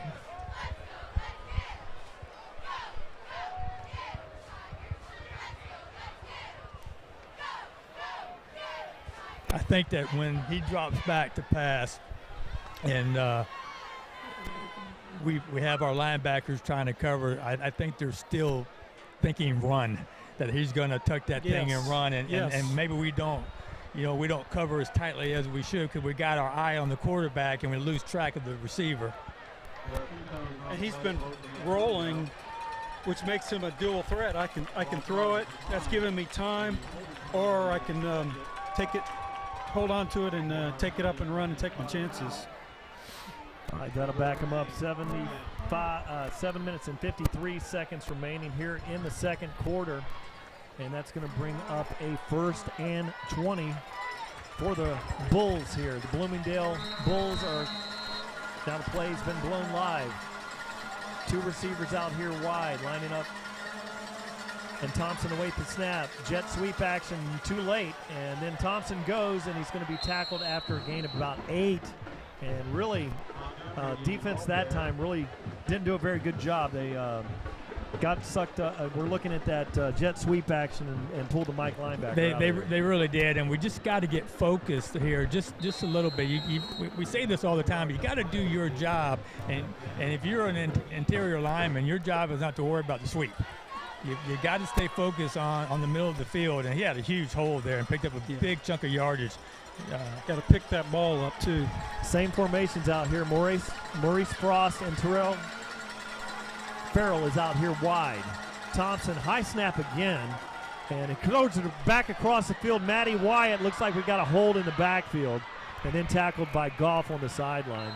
So looks like we do have a hold there. Yeah, and thank goodness, because that would have been about 5 yards short of a first down, but it would have given them a 3rd and short for them. So give them another 10 yards, push them back. I mean, they're self-destructing, and that's what we need right now. They've had a lot of penalties in this game, and you can see that maybe from playing a different quarterback tonight, different cadence there, but a lot of problems. This is his 3rd or 4th game as a quarterback. He went down before City. I kind of attribute that to the athleticism of our D-line. Maybe they're not expecting them to get up those blocks as quickly as they are. They're having a hard time handling them. If you look at, we're giving away 60 pounds. If you look at Bembry and Rump, I mean, those guys, they come off the ball quick. So and they're holding. And Dozier as well. That's right. Miller over there. They're doing a great job here.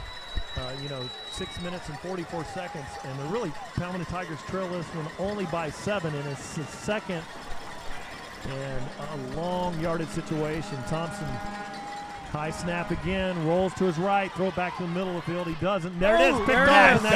Davion Cummings. We talked about his athleticism. That was not an easy interception. Goes down and picks it up. And I tell you, 3 turnovers, guys, by the defense already. Offensively, we got to make one of these. We got to turn it into a touchdown. And the one thing about that pass, it wasn't even close to the receiver. I mean, and he had to go down and get it. He was the closest receiver, and Johnny on the spot. 3 Guys, I don't know if you saw that number 3, the receiver, when he saw the ball was not going to him, he just stopped moving, and the defensive back continued. He just stopped because he didn't think it was catchable and stood there and then walked off. Yeah, we got to turn this into points. I mean, if we can get this offense going and get some points on the board and get a lead, we can see a lot more self-destructing right here, just like we did last week against Pinellas Park. Unfortunately, their defense is playing very well also, so it's been a huge defensive battle to this point, Brian. Yeah, one thing we see again and again out of this Palmetto Tiger defensive unit and the offense, the speed is – you just can't believe it. If you haven't been at field level to watch these young men run routes and do the things that they do, the speed on the field is incredible. It's like a track team out there with about, any time on both sides of the ball, Palmetto has 4 or 5 legitimate track guys, out on the playing field. And this one's Johnny Jones. He takes it wide to the right, needs a block out there, and he's going to go for a gain of about 3 yards on the play. Yeah, I mean, once again, we hopefully this offense gets motivated over what they're seeing this defense do, because the defense is keeping them in this ball game. They're doing everything they possibly can to help the O out, and we just got to keep pounding, man. Keep pounding the rock.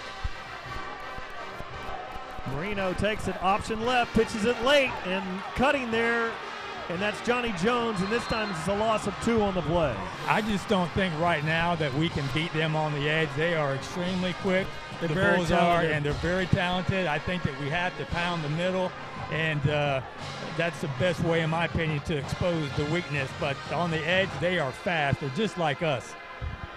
Yeah, over there on the edge, number 5 is A.J. Moss, and he's a very talented defender. Number 7 that we've talked about tonight, Rodney Roseborough, very talented, very fast. Number 6, which is Levi Williams. All of them both ways. Can run, playing both ways, and they all can run in space. Marino now has no backs with him in the backfield. Needs to get it out early, does, and he's got a wide open receiver, Johnny Jones, and a first down on the play. Yeah, good job by the O-line to give Anthony some time. He was able to set his feet, throw a nice dart over there to Johnny Jones, pick up a critical first down. Also stops the clock on that first down, and we're back on the line getting ready to run another Johnny play. Jones showing his versatility. That's his 18th reception for over 200 yards on the season. 5 minutes and 24 seconds on the clock. Corian Brown in the middle of the field goes for about 4 yards. Yeah, once again, I really believe that's the area that we have to attack. We can't get too fancy. If we can get them creeping in to cover that middle, then we can expose that edge, Brian. Yes, I agree. Throw the ball down the middle behind those linebackers coming up to fill. Yeah, excellent strategy. But 4 minutes and 55 seconds on the clock here. Palmetto Tigers 2nd and 6. Got Curtis Thomas out wide on the right side. Look for him. Sajel Hickson in the backfield. He's got him wide open there. Marino rolls to the right, running for his life, throws it late, and throws it away. Good heads-up play by Marino. Yeah, good job, Anthony. Gets running for his life, gets it out of bounds, stops the clock. No harm, no foul. You live to throw the ball again here. We don't lose any yardage. 3rd down. Most likely this is going to be 4th down territory. We just need to pick up as much as we can here. And this is uncharted territory. Didn't we talk earlier last game that how many times has he been sacked? Maybe a handful of times for the season? And Sajel coming out of the H-back position, the linebacker field he was, behind it off the get-go in the middle of the field. And Anthony will find that as the game progresses. 44.40 seconds on the clock, 2nd quarter. Get rid of it, Anthony Marino. They're coming. He's got the long ball out there. Wide open receiver, misses it. And that was Butler. I think that was Corian Brown. Corian Brown coming out of the backfield. Yeah, slipped out of the backfield. Yeah, it was a tough pass for him to make. You'll see it here on the replay, but he gets his hands on there. But it's just a matter of time. Yeah, he had to stop and turn around and try to get up there. So Marino but we're getting now a little time to throw the ball there. Don't need a lot. Palmetto Tigers showing a lot of confidence in the defense now. 4th down and 6. They're going to come out with the offense on the field. Corian Brown in the backfield. Coby Mays out wide. Curtis Thomas wide right. Butler in motion, and there's going to be a false start on the Palmetto Tiger offense. I have to believe that the crowd is disturbing the cadence here somewhat. I mean, we can hear them loud and clear on the other side of the field, so I think they've decided to go ahead and pump the ball now. They got the drum cadence dropping down and the band very loud, and very tough for those linemen to hear out there. And that's another one here. Chalk that one up to the crowd. Well, guys, I'll tell you also, Luke Gullett is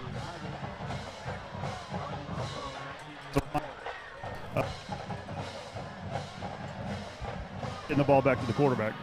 All right, now Derek Marino kicks some sit ball. Cover it. It's going to go nice. Go out of bounds, right at the 1 yard line. Yes. Derek Marino. Beautiful job, Derek Marino. Beautiful job.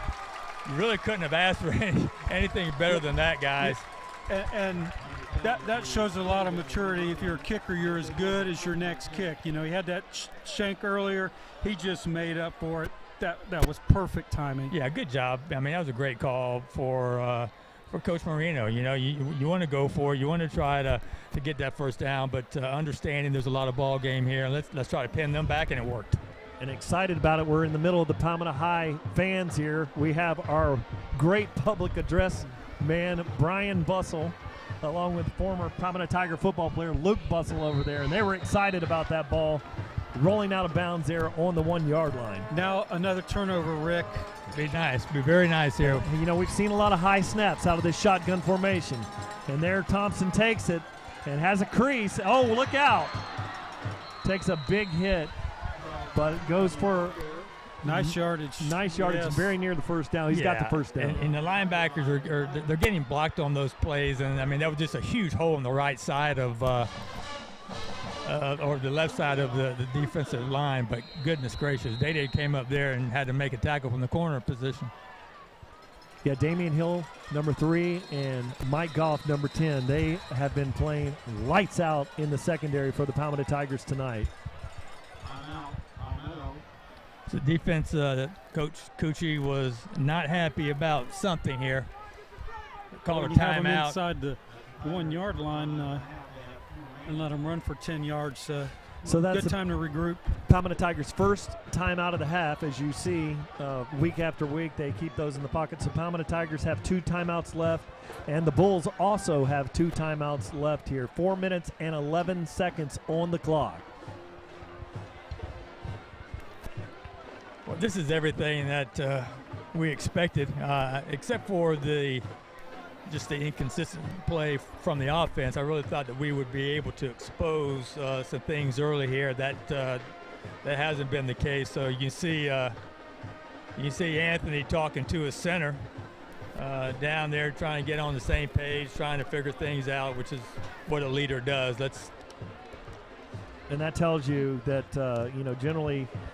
Down there, he's talking to Luke Gullett, the 6'1", 275-pound center, and that tells you that they're probably having some problems with snap counts and the volume and the noise here. A very unique night here at Bloomingdale. 2 receivers on the formation out to the left. Thompson takes the snap.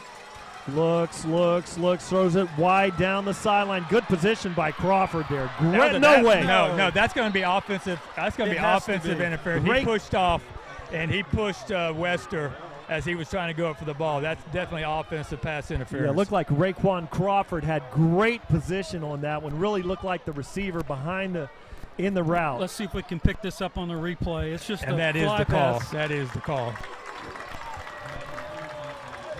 There was no doubt about it. I mean, he had that arm extended. He made it very obvious. So, but a good call. That's a good call. And that again, we'll see that in these playoff games. The officiating crew in the right position to make that call.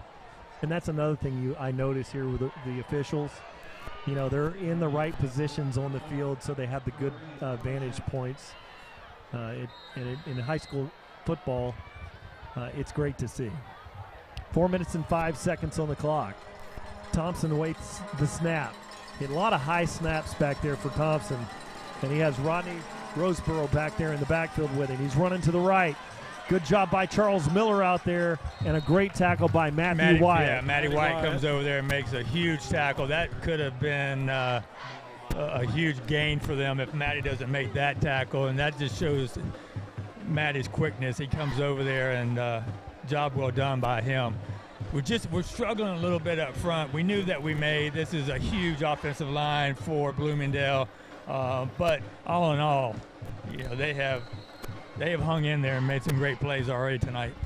Yeah, and it's a night that the Palmetto High defense has really done a good job. The offense has been a little bit flat here.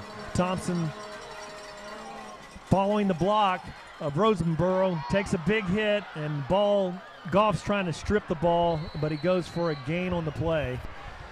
So that's going to be a first down, most likely. Looks like it, yes. Here's your first down. Palmetto Tigers trying to stand him up there and tackle the football. So sometimes when you do that, your tackling's not as fundamental.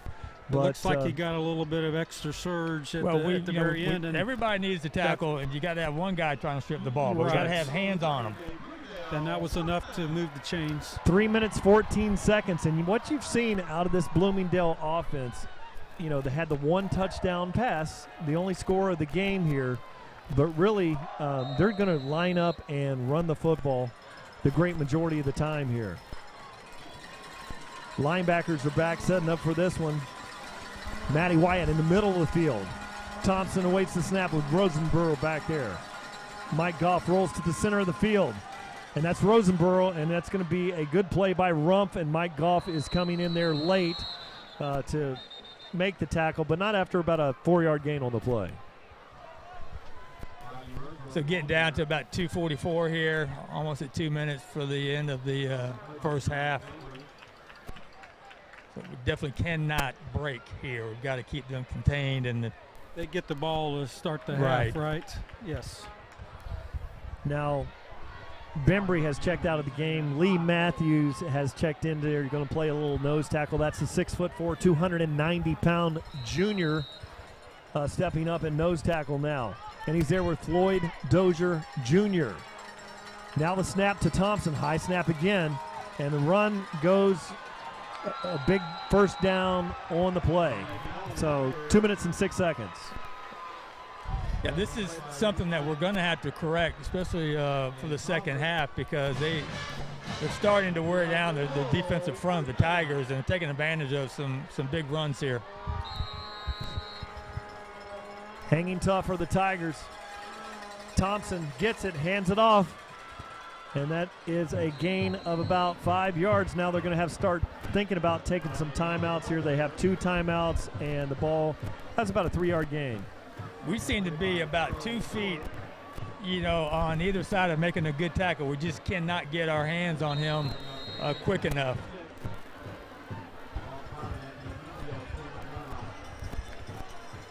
Thompson awaits the shotgun. Day Hill, soft coverage out here, wide. It's a play to the middle of the field. Nice hit there. Those Tigers are filling those gaps now, so that's not much of a gain on the play. Clock continues to wind here, 1 minute and 18 seconds. And winding down. John Bembry checks back into the game. Out comes Lee Matthews. So about 3rd and 6, big play here. They seem not content. in a hurry. Yes. They seem contented. Just taking this thing. 7-0. I don't see them rushing to do anything here. Ellison Bradley's back there and is a single high safety. Thompson takes it. They're running the ball in the middle of the field again. Palmetto Tigers. Now call a timeout. Stop them short. So the clock, they'll have to burn a timeout here. No first down there. Clock continues to wind. What? I don't know why they're hanging on the timeout. I like it. 40 seconds. Make them punt to Wester. I think they're just going to run it down. They can probably go. I don't know if they're going to do it, but they can go down. 4th and yes. They go down to about. They're trying to 2. Yeah, 4th and 2. Probably trying to draw the Tigers offsides on this one, because that would give the Tigers tremendous field position here. Stay home. The Palmetto Tigers have to be disciplined here. Clock's down to 15-14. You wonder why Palmetto kept those timeouts in the pocket, but really looking to, and it's down to 5 seconds, 6 seconds on the clock, 6.2 seconds on the clock. They had no intention of snapping that ball. They just wanted to run the clock. So yeah, if they punt this thing right now, we have an opportunity here for Jonte or Sagel, someone to may possibly run it back here, and we always have that opportunity available if we make clean blocks. They just may, because of where the ball is, they just may run around and run the clock out. Run around. Yeah, and they could do that. Throw it out of bounds. Wait till there's about 2 seconds left and just chuck it. Yes. Or smart clock management there. Have the punter go back there and, throw the ball down the middle of the field, look for an interference. You got a field goal kicker that can kick 54-yard field goals. Yes. So a lot of options out there. 6.02 seconds on the clock. what we can't hear is have a breakdown. You know, you have no one back. No one we're back. waiting. Yeah, we're expecting them not to punt it. Oh, they are. Okay, I'll tell you they're what, Mike Goff, formation. could block a punt too. 6.2 seconds left. Reese Lyons on the edge. Watch Reese Lyons, number 5. Here he comes. Nearly blocks that one. A very high kick. The clock's going to wind down, and that's zeros on the clock, and the ball will be down there by number 6, Levi Williams. Walks away from it. It's a live ball. So until the whistle blows. So that at the end of the first half, your Palmetto Tigers trail this one 7-0. And we have a treat for you tonight. And Jordan in the booth is going to have the drum majors. This is a band that you're going to see here, 250 members strong. They're going to come out on the field. We're going to watch the band here in a little bit. But let's wrap it up, guys. Your thoughts about the first half? Well, I think people thought there was going to be a lot more points scored with these two high-scoring offenses. It's been a defensive battle. It's been everything we could think of. Both teams have been their own worst enemies. All we've had is one score on a short field, and we got us a ball game here in the second half. Yeah, I think once again we talk about defense. Defense has been dominant on both sides tonight, and you take away that penalty that pinned us back in our own end zone, and Derek just trying to punt the ball off and get it out of there quickly. This would be a 0-0 game, but we're down by 7. We have a lot of game left, and it's time for us to go in, regroup, come out, play Tiger football. Yeah, and another big play was the completion down at the 3-yard line to Curtis Thomas, and we got called for the elite ineligible receiver downfield on that, so the ball at the 3. So, and if you like defense, we really talked a lot about offense to open up the show. A lot of defense is being played out on the field tonight. This reminds me of the old Tampa Bay Buccaneers with Tony Dungy ball, where it's going to be 9-7. And whoever gets the ball last is going to win. All right, we may have some halftime statistics coming in from our Atlanta studio. See if Mr. Steve Johnson is able to catch up with us and provide those halftime statistics for us. Riverview's up on Manatee, and I believe Venice was up 23-7 on Braden River. That scroll feature is awfully nice on TigerVision. In case you're watching the action of the game, look at the scroller on the bottom. All the games are being updated. Great job by Jordan Varnador down there in the truck. Well, we're going to break for halftime now.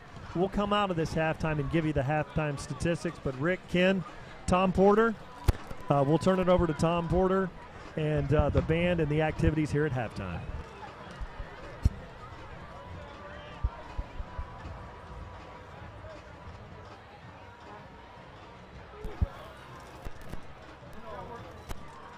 I'm not sure if you can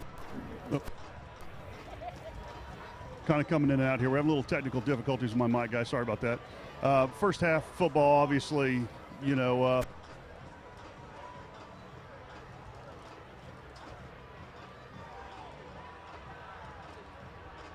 me just a second here, guys. I'm going to get a new mic.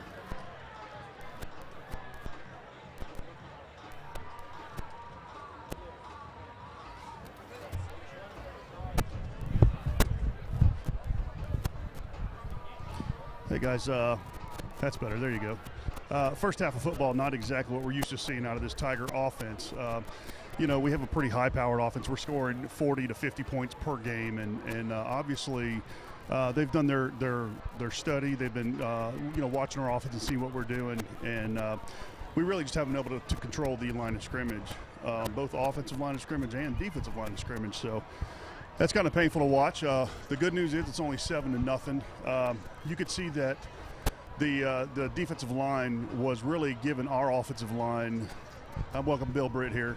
Bill, I was just talking about the defensive and offensive lines, and our offensive line seems to be struggling picking up the blitzes. They're doing some delayed blitzing and really confusing the front line. the center's been, having problems picking up those blitzes, and that's not something we've seen this year so far. Our offensive line has been able to adjust in the first half and start picking up those things. And we all know if the offensive line is not solid up there and we don't give Anthony the 3 seconds he needs to make the decision, our offense is going to be a lot less productive. Obviously, no points on the board in the first half. So in the second half, we're really going to have to step that up. I agree, Tom. We were a little out of sync in the first half, and as you probably noted while we were down here on the sidelines, there was a little bit of confusion going on, and the guys were really keyed up for tonight. We saw them huddle up on the sidelines here in the second quarter, and the coaches were really talking to them about getting their composure back, and we kind of saw that a little bit in the second half of the second quarter. And we tended to be a second half team all year long, so yeah. I think we're going to get those kinks worked out, and we'll come out in the second half playing Palmetto football. Well, this is a very similar type game to a Venice style. They're just big, strong kids. You look at them on the field, and I don't know if the fans at home can see the size of these kids. They're very big, but strength is only one part of playing offensive or defensive line. You got athleticism, and you got smarts. You got intelligence. That's right. And what we're hoping is that the coaches can get these kids, schooled up at halftime and give them the skills that they need to start overcoming the size difference and the strength difference, and it's absolutely doable. We've done it before. We were very productive. We put 14 points against Venice in the first quarter. So we were able to deal with that strength, and I'm confident in the second half coming out, the offensive line is going to look completely different. That last drive that we had the ball, Luke Gullett he had struggled early on in the first half, and that last drive, he had a little snap infraction at the end, which, that wasn't great. But before that, he has that nose tackle. The kid's lined up right on him. He's a big boy, and he is strong, and he was giving Luke all he could handle. So Luke's a big boy too, and he did a great job blocking. Now, as a former center, when you get someone that you're really having to focus on blocking, sometimes your mind goes off of other things, like snapping the ball back. He's thinking already about that next move.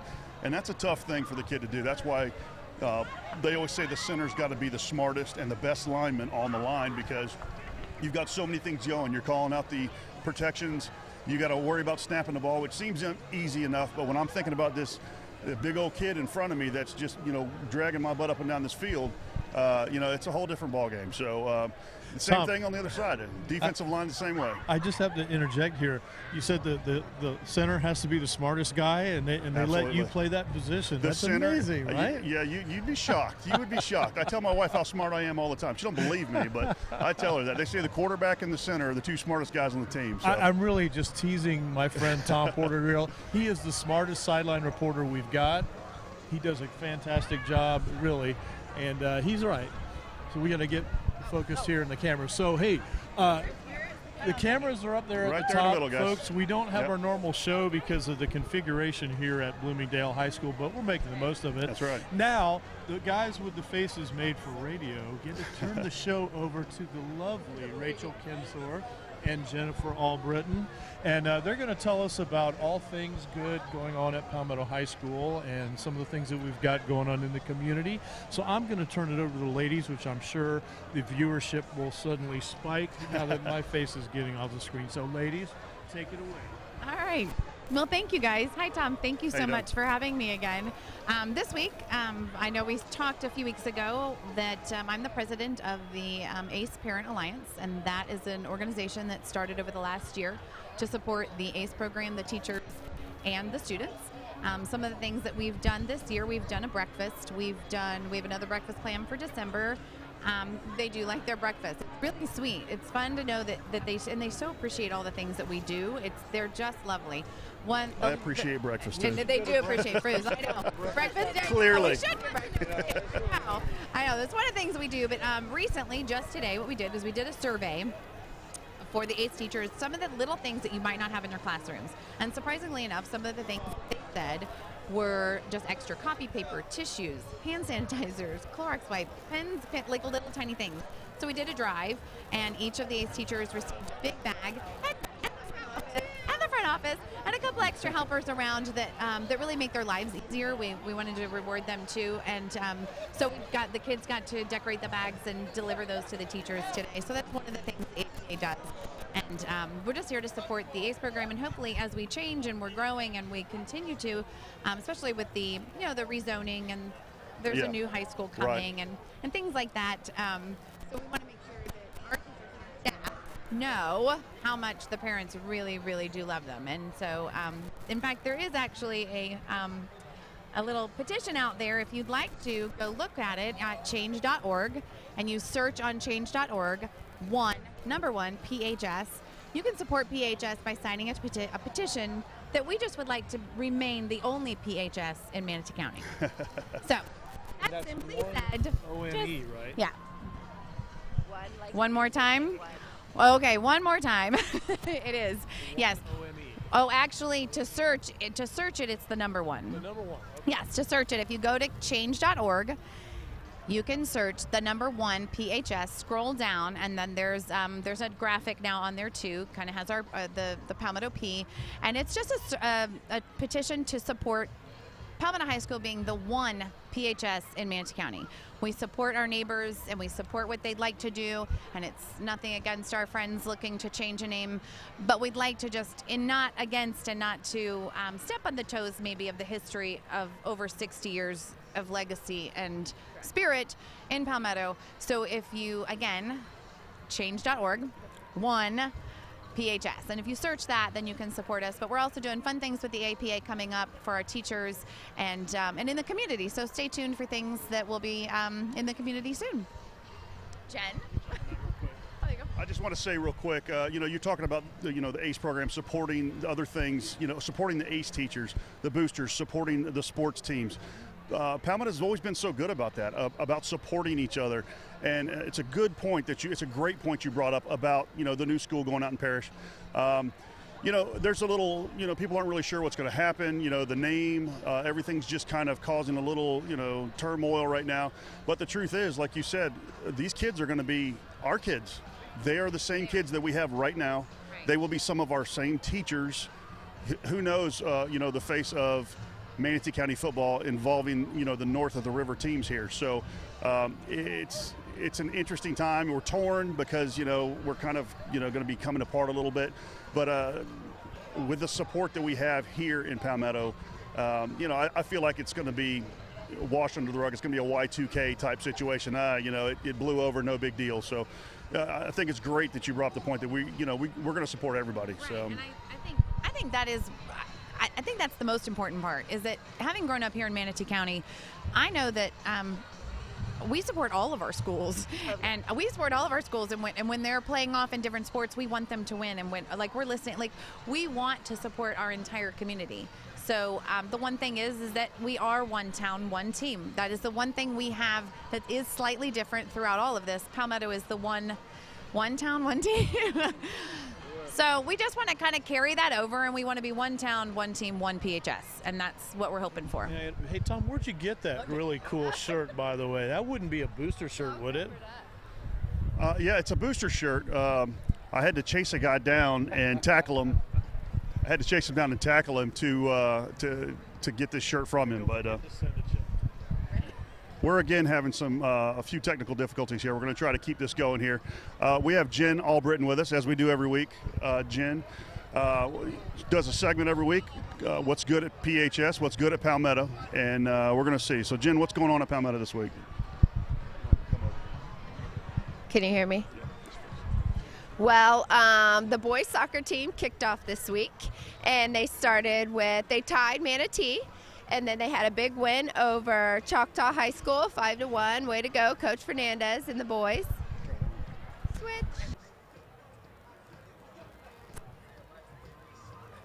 Player sign.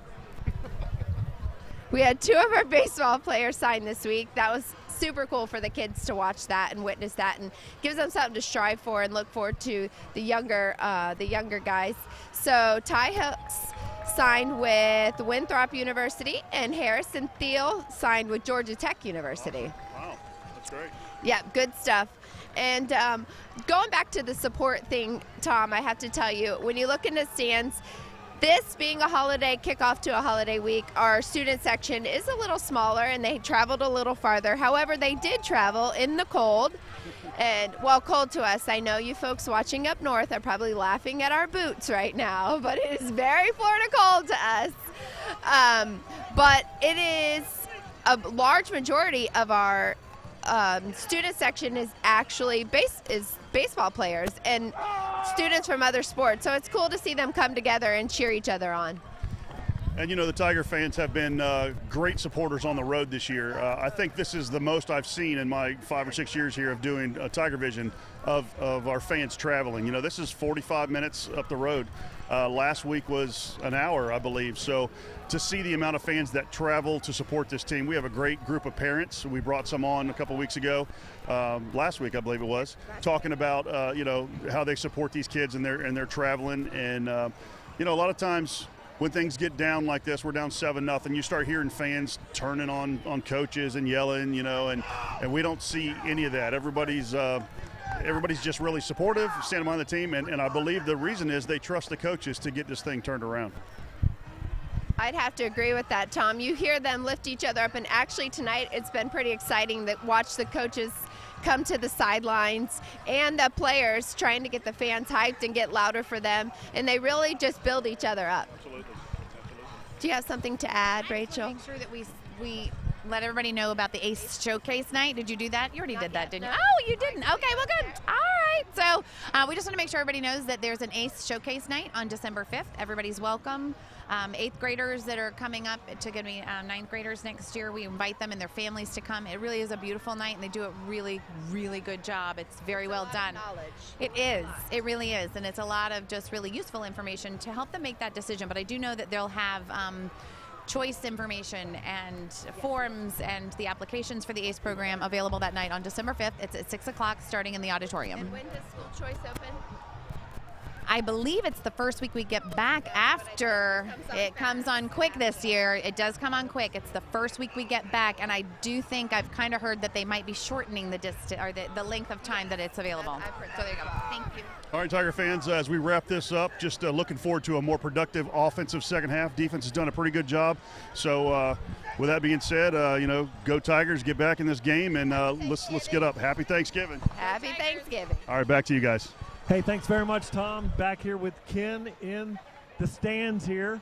It's getting quite cold here, 50 seconds before kickoff. Tigers, you know, the first half, I didn't get a chance to look at the statistics, but what you saw is the Palmetto Tiger offense was stale, but really did a good job on defense overall. Yes, absolutely. Defense has really, both defenses tonight have been quite stellar.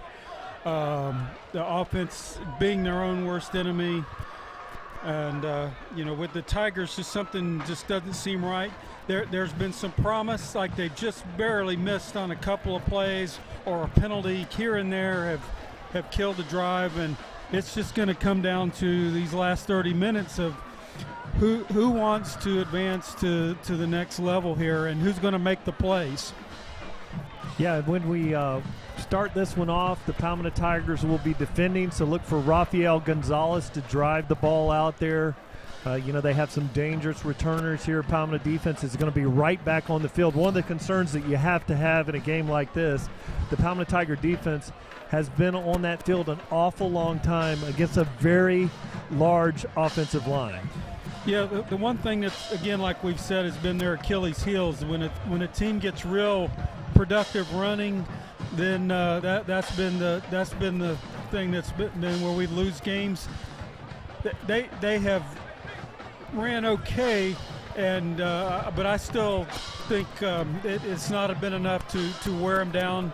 We'll just have to wait and, you know, see how this second half plays out. Well, I'll tell you one thing I believe is helping the defense tonight is the weather. Nice and cool tonight. That's true. That's true.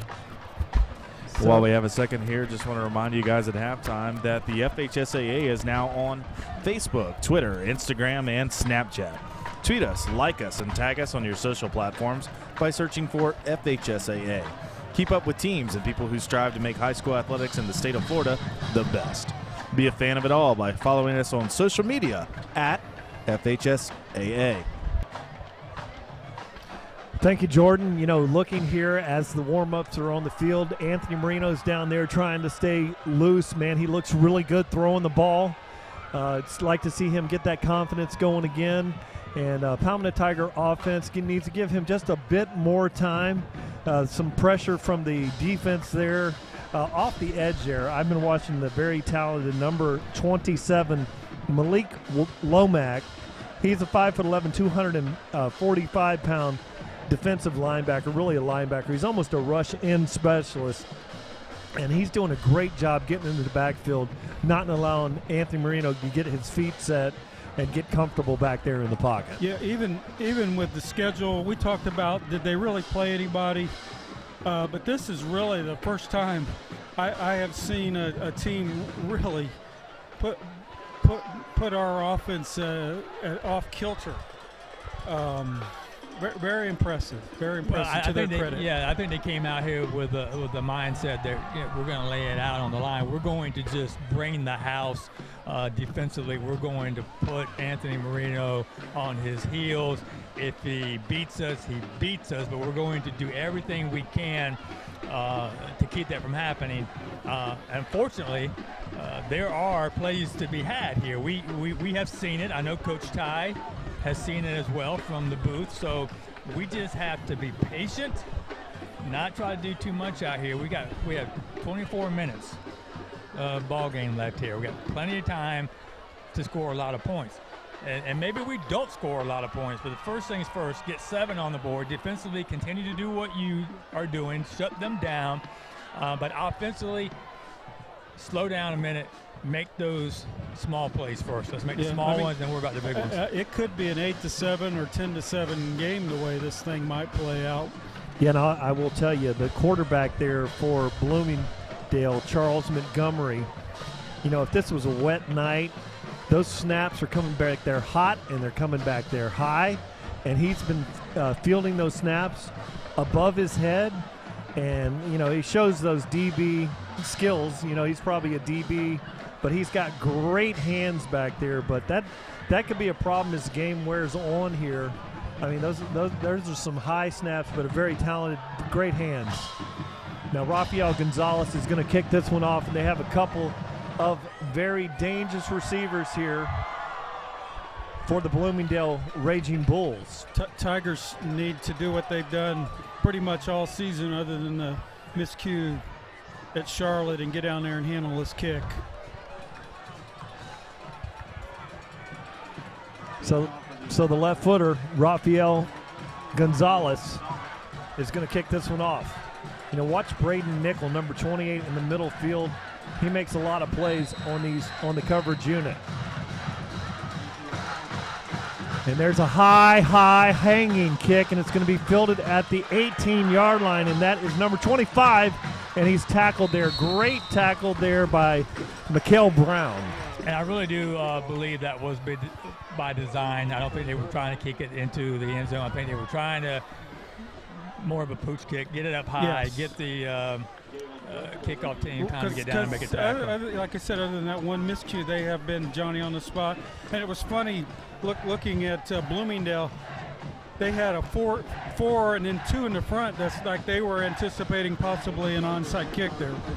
And good play by Dominic Ganella back there. And that's the running back that you're going to see there behind Thompson in the backfield. Tipping the table over here, Ethan Carday, that big left tackle out there.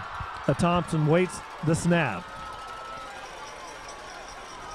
And it is a quarterback keep again with Thompson, and a good tackle over there by Davion Cummings. So, you know, if you go back to the first half defensively, we played really good football. We had 3 turnovers. You know, so we're winning that ratio. We just have not been able to turn those into points. So a big 6-yard gain by the quarterback on the keeper play. This is very simple offense. Really, it's been all quarterback runs here. Wow, and the Tigers are having to take a very early timeout because Elson Bradley was not on the field. And I think we only had 10 10 defensive players on there that first play. And that is something that, with watching the Palmetto Tigers this year, generally down to the last 2 minutes in the fourth quarter, they'll have 3 timeouts in the pocket. So that's the first timeout by the Palmetto Tigers. But, on the other side of that, you're guarding 11 with 10 out there and a big offensive line. So maybe a good timeout here. If they come up with a turnover here, you'll say that's the greatest timeout that's ever been called by the Palmetto Tigers. Well, yeah, I mean, you got to get him on the field. I don't know what happened, but Ellison obviously thought that someone else was going to be in there. He's a really good player, and we're still looking at a second and about 4 or 5 here. And the center on their team number is 270 pounds. And he looks small compared to the guard and the tackle on the left side of the formation. Thompson gets it. They hand it. They run left to the wide open lane.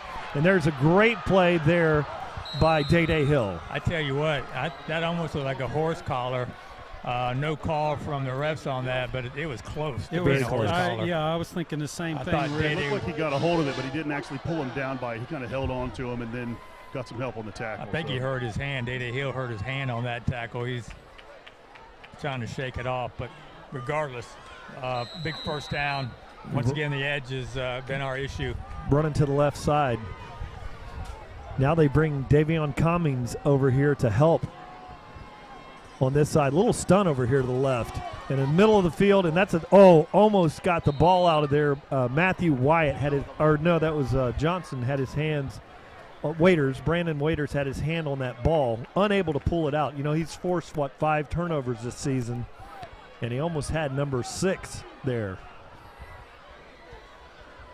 Well, we really need to start concentrating on just making a tackle here. Yes, they're getting 5 and 6 yards a chunk to start off the second half. That's not a good sign. Won't be good in the fourth quarter with the Palmetto Tiger defense. They bring one in motion and hand the ball off to Dominic again, and he goes for a big first down. And coming over to tackle him late after the first down.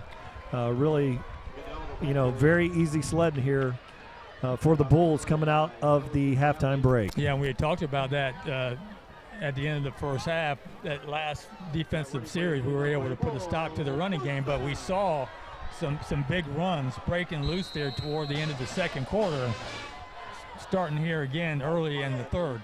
And if I was Bloomingdale, I would look at Braden River, Venice, and Manatee. How did they beat us? And they're doing exactly that, running the ball. Derek Marino coming up here on the edge. Now they're bringing in jet sweep motion. They fake it, and they run in the middle of the field and tackled there by Dozier. Slows him down, but still a gain of about 4 on the play. We're just not making clean tackles.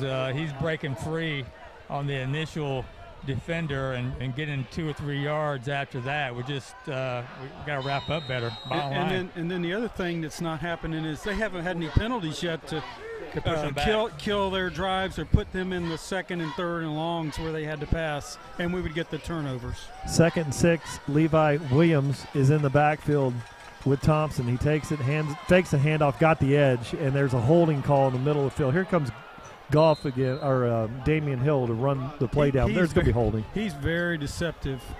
Yeah, and just a 10th grader. Yeah, luckily John Bembry, he was being held on that play, so there's that penalty that we were looking for. Yes, so we need to talk about that more often. Yeah, so that jinxed him, Kenny, and that's okay. Due for a penalty. And Charles Montgomery, he's a wide receiver, also plays a little DB there. What he has shown, he is a magician back there. That young man, they're running kind of a heavy set from it, but that guy could run the wing tee. He could run the wishbones. He is magic. His handoffs remind me of a Tommy Frazier back there. Yes.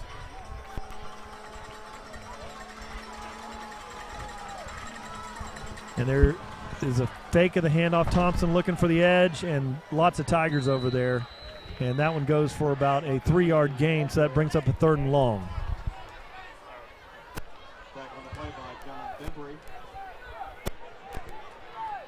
So a good job on that play with containing the edge and pushing him out of bounds. So just looking at a 3rd and long. You know they don't like to pass, but we've got to be in good coverage here. So we need Day Hill and also John Wester to be on their toes. Well, this is where we need to think about turnover and pick six, something to spark the defense to get back in this game. Thompson has Levi Williams in the backfield with him, awaits the snap. 3 receivers out here wide to the left. And there is a stoppage of play there, delay a game. I think it's going to be a false start. That's going to be delay a game. Here we go, delay a game. You're right, Kenny. Man, so here again, you know, the thing stopping this offense for the Bulls tonight's a lot of penalties and a lot of good fortune for the Palmetto Tiger defense. That's going to bring up about a 3rd and 20. Ball spotted at the 47-yard line. Maurice Frost is out here wide left. And Terrell Farrell is out there wide to the right. Thompson waits with Levi Williams. His back in the backfield. Thompson looks, he's rolling to the left, trying to step up. Oh, that ball is just a jump ball out there. Palmetto Tigers in great position and broken up there.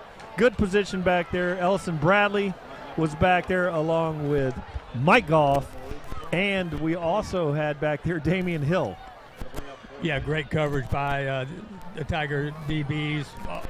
3 of them had a shot there, which always means you're going to have an incompletion when you got 3 DBs going up for the ball. I mean, they're all trying to make something happen. So I would love to see some pressure on this punter for Bloomingdale. Just get him out of his rhythm somehow and force a what I like punt. about him is regardless if he's kicking away, that's the best hang time I think I've seen all season. Jacob McDonald awaits the snap.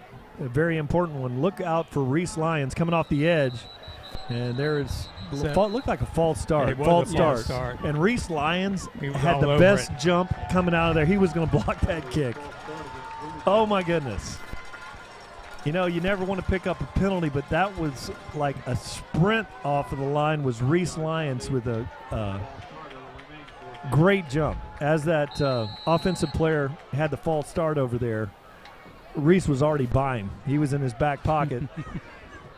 So now Jonte Wester awaits this one. Always big things possible for Jonte Wester, the most electric returner in Manatee County.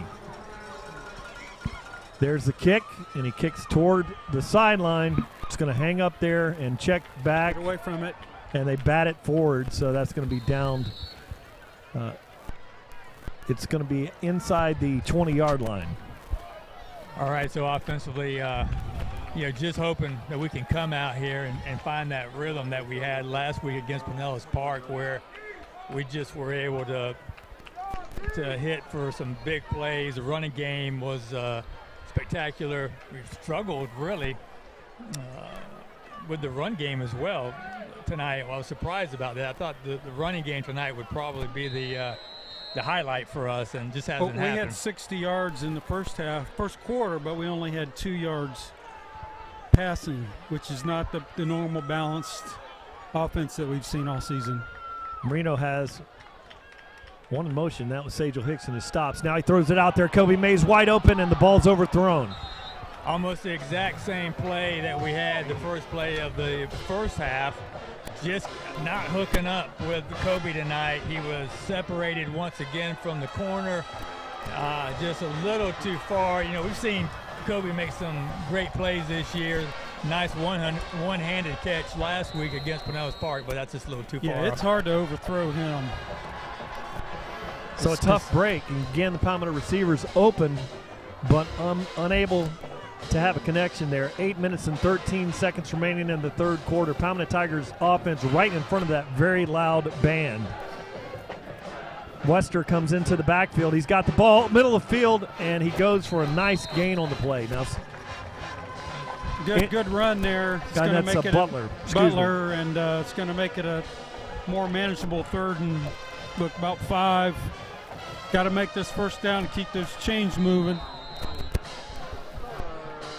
Marino, and he has Wester in the slot, and Curtis Thomas wide to the right, changing things up. Plenty of time on the clock. Corian Brown in the backfield. Corian's got it, running hard, and very near the first down. He's got it. Yes. Yeah, luckily he was not down. He was on top of a defensive player for Bloomingdale. He was able to stretch out there and pick up that much-needed yard to get the first down. That little second effort moves those chains, and it's like they're going hurry up. Here's the look that we saw before. There's no safety back there. Wester in the slot. Marino looks, throws it out there, get a block. And that's Butler on his feet, driving forward, and he's at near the 40-yard line. Yeah, that was a lot of hard yardage that he was able to pick up when he almost was on the ground. So Bubba, as we know, is extremely balanced. He can run low and keep his composure. He can run on the ground and still be running, real low. Yeah, his knees are inches away from touching the turf over there when he makes his cuts. He puts that hand on the ground. He's amazing. Curtis Thomas out wide. Really good defense tonight shown by Bloomingdale. Marino looks, and he's throws it out there, and that's going to be intentional grounding again. Which is the second one tonight. Out of the same formation, they ran that same blitz, and Marino throws it out there, picks up the intentional grounding. We are just not able to stop that pass rush when they stack the box and bring the heat. And, Anthony's just throwing for his life here and trying to make something happen. But unfortunately, there was no one close to that ball when he threw it. But, we keep talking about there's no safety in the middle. We want to exploit that, but we can't get enough time to do that, Brian. Yeah, what you might see is an H-back in the formation, and as they're coming across the line there, slip the H-back across the middle of the formation. But a very good defensive effort here by Bloomingdale. Must be a water break. Time for a water break. The Florida High School Athletic Association recognizes its corporate partners who help make the FHSAA football championships possible. Team IP, the official merchandising company of the FHSAA. Gatorade Thirst Quencher, fueling the future. Mainline Events, the official photo company of the FHSAA. Balfour, the official supplier of championship rings for the FHSAA. Spectrum Sports, the official television partner of the FHSAA. Max Preps, official scores and statistics of the FHSAA. GoFan, official online ticket provider of the FHSAA. The NFHS Network, the official online partner of the FHSAA. And Wilson, provider of the official game ball for the 2018 FHSAA Football Championships. Thank you, Jordan. Now Palmetto with the third and about 25 here. This part of the field, plays that you might go to here, middle screens, something along that. They're bringing that very heavy rush look. They may drop back expecting screen. Now we've got a false start on the Palmetto Tigers. I tell you, that band is really giving us an issue. And you know what I'm seeing, Brian, too, and I don't know if anyone's paying attention to this. I'm seeing a huge gap between the center and our left guard. Are you picking that up?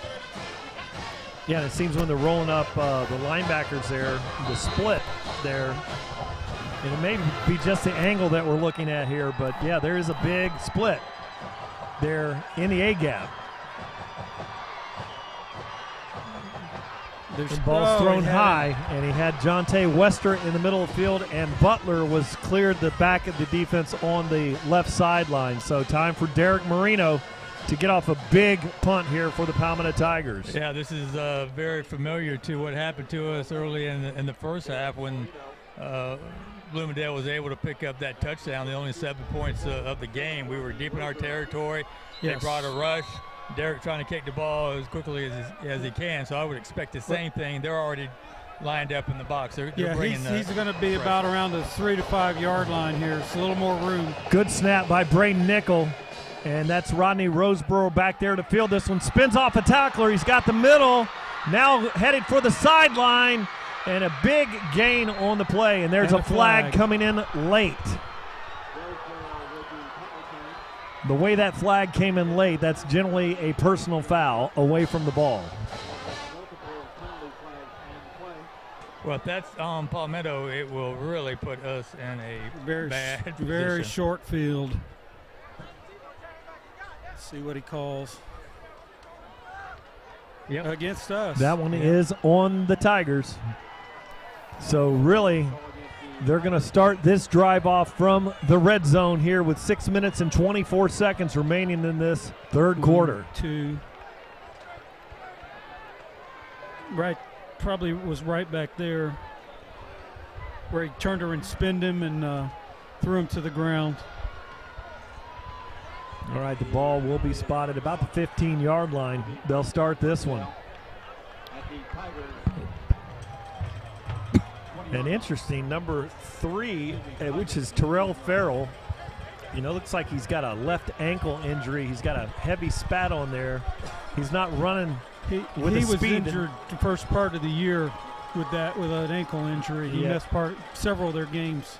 You can see that he's not running the way that young man can run because he's a burner, but just even getting into the formation, they're hobbling to its slot receiver position. Eerily reminiscent of the first half when they scored their 7. I mean, yeah, that was there's never a good time for a personal foul. This was really harmful for us when you're deep in the in your own territory and you're trying to defend and you get pushed back even further. And we've got an offense that is capable of scoring quickly. Just hope that the defense can come up with another turnover here. And they've been self-destructive, hurting themselves with penalties. Charles Montgomery awaits the snap. Sends a receiver in motion to the slot. It's just a wide left running play. Cuts the middle of the field, and he's going to be tackled. Good play by John Bembry. Good job by the entire D-line, and also Ellison Bradley coming up and making sure that edge was contained. And Reese Lyons out there, we haven't called his name too much tonight, but really need him to make some explosive plays here in the second half and give us an opportunity to put some points on the board, because right now we're struggling. Terrell Farrell, the receiver, came off the field with an injury. Now they hand the ball off there late, and great tackle. Day-Day Hill. When you see a player's feet go in the air, you can automatically assume that's Day-Day Hill. It's a big 3rd and 7 here. I think they would be just even content to kick a field goal here. Could be 2 scores when we haven't scored yet. Yeah. They've got their versatile player out there, number 7, Rodney Roseborough out there. He's probably a target, I would imagine, if they're going to throw the ball. And number 2, Maurice Frost, out there in the slot, is an excellent slot receiver. He's a senior out there, and he's junior, 5'11", 170. This time, and up the middle of the field, Tigers struggling to make a tackle, and it looks like he's got the first down. He's got the first down, and he's knocking on the door. Yeah, it's right there at it. I don't know, have they made the call yet? Maybe now the clock stops. There it is. They got the Move first the down. chains. It's first and goal. First and goal. Clock burned a little bit there. There's 44 seconds on about 44 seconds in the third. 5-yard line. I think that's 4 minutes. 4.43. Clock reads 4.43.2. So it's one of those that has it's missing the decimals out there. And so that's where it is. It's 4 minutes and 33 seconds remaining in the quarter. Thompson awaits. Good snap. Running left behind that big line. Easy sledding. Touchdown. The Bulls.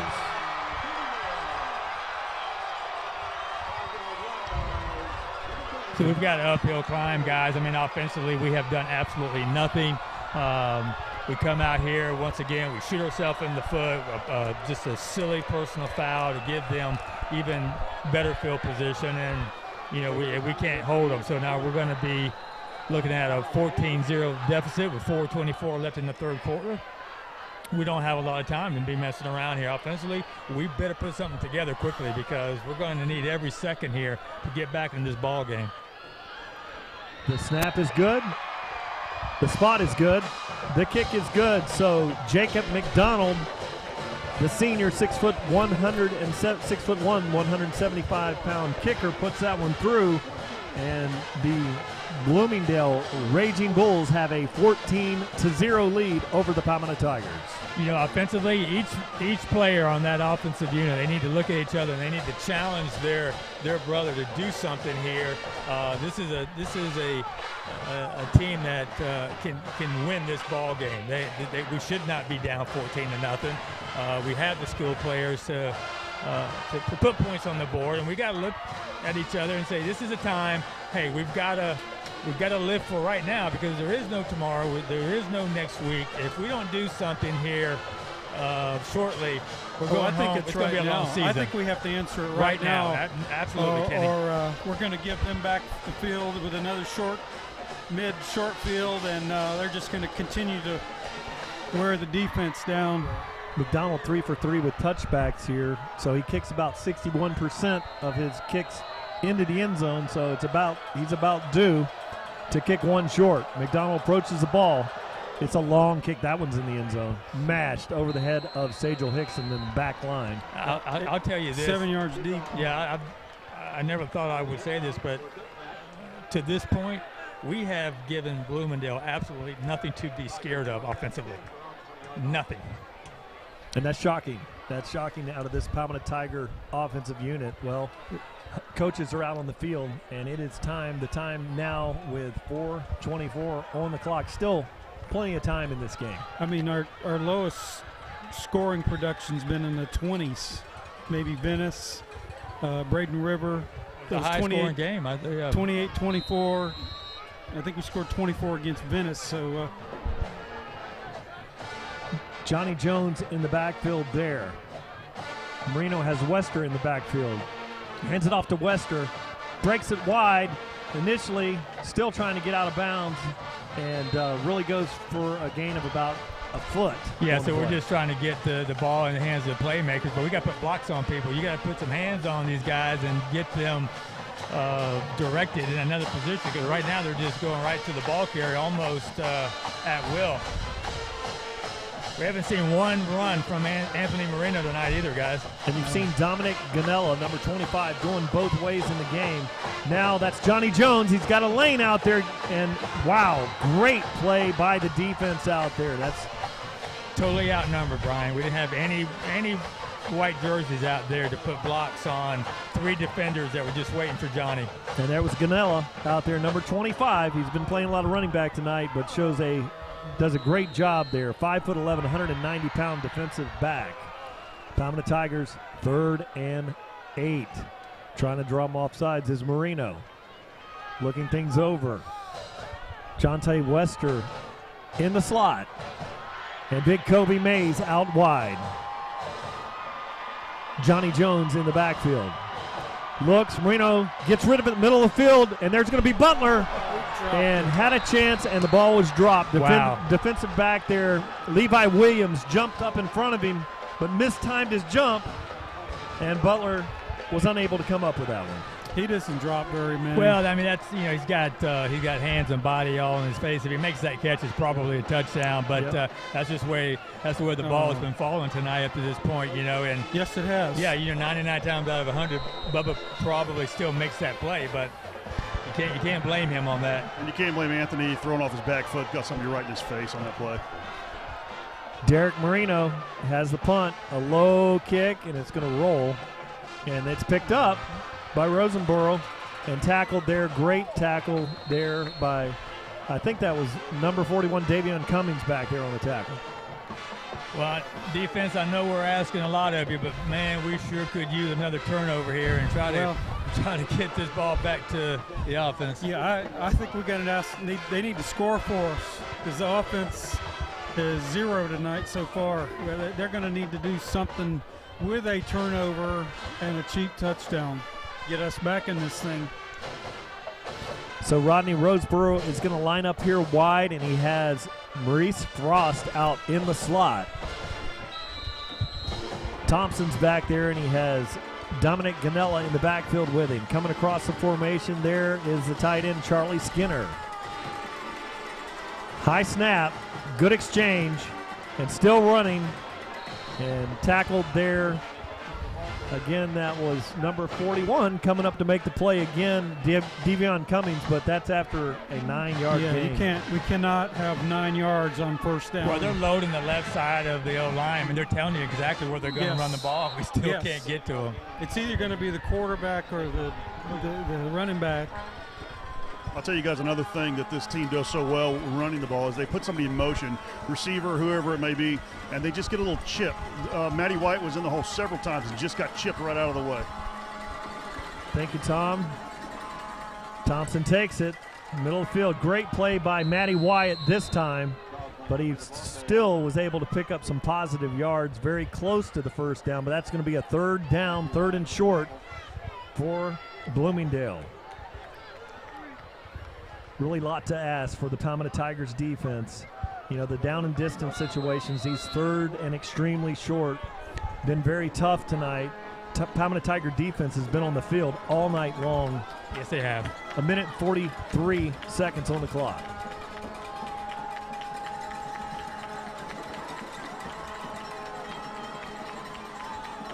Thompson has Dominic Ganella back there in the backfield with him.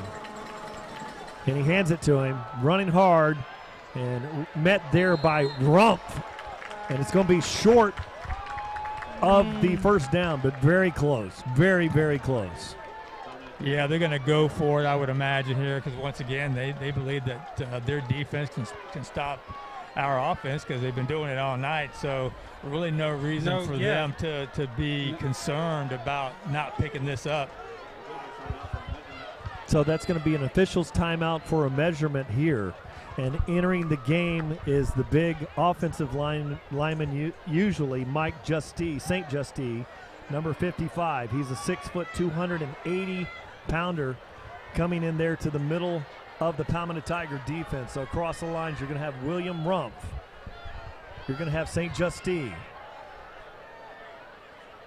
It looks like Sam Pasco is out there in the middle of the line. Just a little short. Yeah, Look at the football. Not much. So, I mean, they have all kind of options here. I mean, we're going to have to try to stack this box. You got to get those linebackers up there to make sure that they can fill the gaps. And, you know, we're going to have to just man up on anybody they bring. I'm sure they will probably bring a couple of receivers out, try to spread us out a little bit, Brian, but we'll see.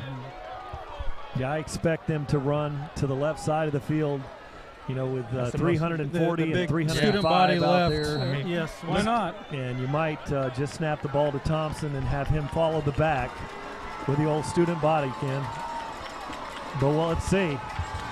Got knife across there, Bembry. Let's see. Bembry in the middle of the line. They wait the snap. They're probably going to try to draw the Tigers off sides. Thompson waits.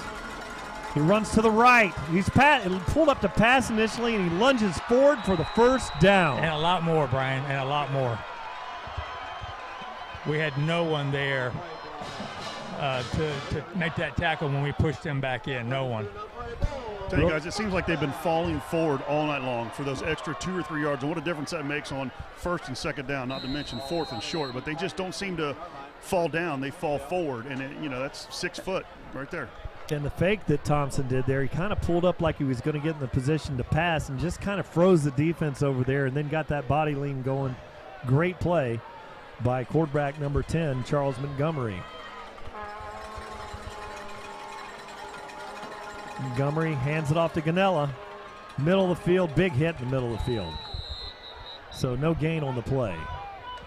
Yeah, I think that's the best stop we've had on him all night. Yes, absolutely. Matty Wyatt coming out of that one, middle linebacker, came out of that one kind of gingerly. Looks like he's favoring that right leg. But he'll shake it off now. Lee Matthews checks into the game, 290-pound defensive tackle. Into the third quarter. That is the end of the third quarter. Your Palmetto Tigers trail this one 14-0. Bloomingdale with the lead.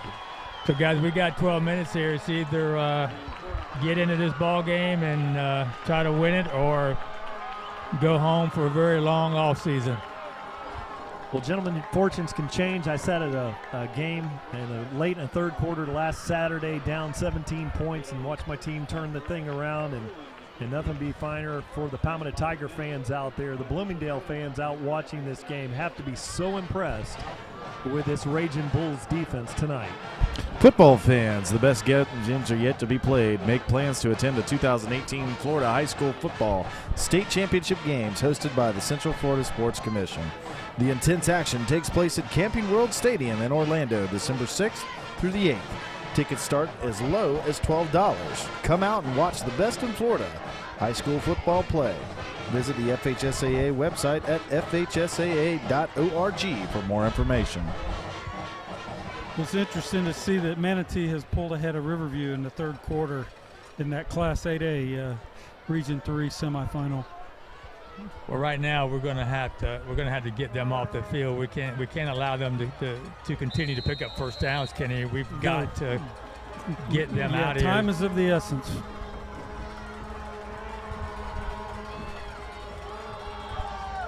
Oh.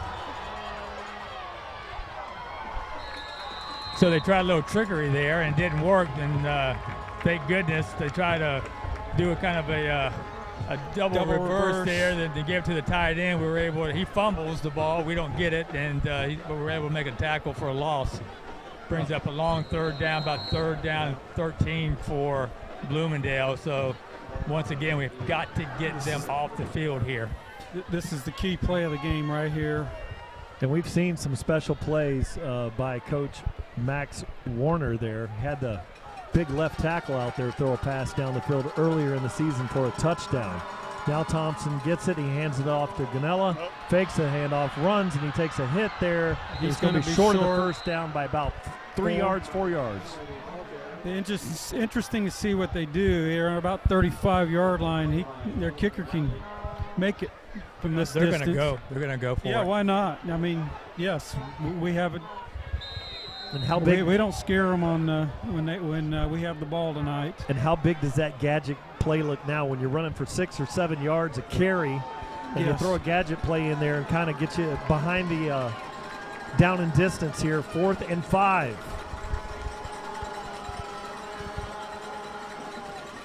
Tries to draw Palmetto off sides. They're playing safe. Ganella's back there in the backfield. In motion goes Justin Kajar. Got to be getting close. That's the delay of game. So that's going to bring up a punting situation here. So good stop by the Palmetto Tiger defense once again. I tell you one thing about this fourth quarter, and we know how quickly it goes by. I mean, we've got to score quickly. We've got to secure this punt. We've got to get the offense clicking here, and we've got to probably get another turnover here before this game is over by the defense. And the other daunting task is we're probably going to have to go 80-plus yards. If he kicks it away, uses the sidelines, which I expect here coming up, we're going to have to go a long ways to score that touchdown. Jacob McDonald hits a long ball out there, and it's going to be about the 13-yard line is where this one's going to be spotted. So here it is, Palmetto Tigers season hanging in the balance here, 10 minutes and 11 seconds in the fourth quarter. Yes, and they have taken away our special teams skills. We've had no return, no opportunities, and that's one thing that can ignite a sputtering offense or defense is struggling when you can get a special teams play, but they've even taken that away from us tonight, and I don't blame them. No, that's smart football right there. I wouldn't kick it to them. I got to tell you guys, we've heard Coach Marino several times say we do what we do. Well, what we do isn't working tonight. So hopefully on this drive we see something we have not been doing, and they changed it up just a little bit here, get this offense moving. There comes Butler in motion. Oh, I like that. And they hand it off to Corian Brown, running hard, and very nice tackle coming across there, but a gain of about 6 on the play. And that's number 6 that came up there. It was Levi Williams. And Corian's hurt. And Corian Brown with a leg injury. Could be a hamstring, possibly a knee. His right hamstring or knee. He grabbed immediately. It looks like he's grabbing Maybe his a toes like a cramping up. cramp, Oh, there you go. which you wouldn't think would be In happening 50-degree tonight. weather. But Corian, that's the good news. He's pulling on that toe. Looks like he's got a cramp in his left leg. Well, I was completely wrong then, huh? Maybe he's cramping in both. Who knows? Could be. But, fortunate stop of the clock here, because that one stops the clock here for the Tigers, 2nd and 5. Good run on the play. That last offensive drive, that was an interesting play calling by the head coach over there. Just, the little reverse action, and then, trying to, on 4th down, instead of just running us over like they have been all game, almost outthinking himself, trying to get a little too fancy. And we're appreciative of that, of course, but, that's – you get the lead and you start feeling yourself and think you can make a big play when, man, if they just keep pounding that ball, we haven't stopped it all night. Yeah, right. Tom, that's a point that we were talking about up here. With that, you're getting 6 yards per rush, and on the season, looking at their offensive stats, I think they go for 7 or 8, something like that. 8.13 yards per carry. You got a very mobile quarterback there who is a rusher, and really a big play call there to keep the Tigers in the game, because really a first down there with the clock going and any kind of points on the board. Great field goal kicker, that can kick 50-yard field goals. So that one has kept the Tigers in this game. Well, let's see if this Palmetto Tiger offense can capitalize. We've missed that pass to Corian twice now. Corian and Coby. Yeah, Coby. I'm sorry, Coby. Right. Missed it twice to Coby, wide open, and just overthrew him, so maybe we can connect here. 3 receivers, big cushion over here on the slot receiver on Wester. See if Anthony just throws it out here. And there it is again. That's got a hold. Coby. That's interference. We got it. You got the call. I am pretty smart. Look at that.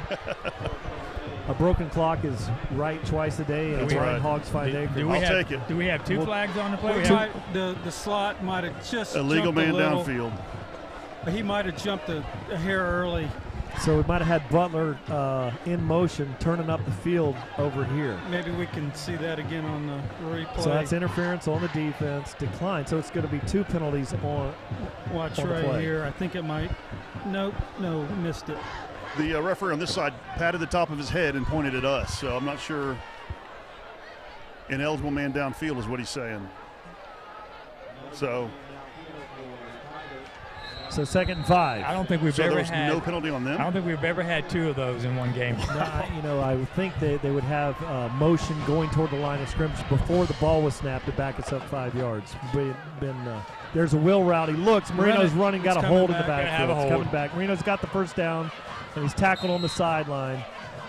Picked up the first down, but there's going to be holding in the backfield on the Tigers. So that's going to be about from the spot. Looked like that occurred on the 14-yard line. So we're probably going to have this thing backed up there around the 4 or 5 yard line. Spot foul. And on a first down conversion, Palmetto Tigers getting a lot of fortune tonight, but it's bad fortune for the Palmetto Tigers so far in this one. I'll just say that the offensive line has had a hard time tonight trying to block the defensive front for Bloomingdale. They've struggled all night, and they're just trying to do whatever they can to keep them off of Anthony, not knowing that Anthony is running the ball on the opposite side of the field. He's nowhere close to that hold, but we just continue to push ourselves back, and not a good situation, guys. We've got to pick up a first down here.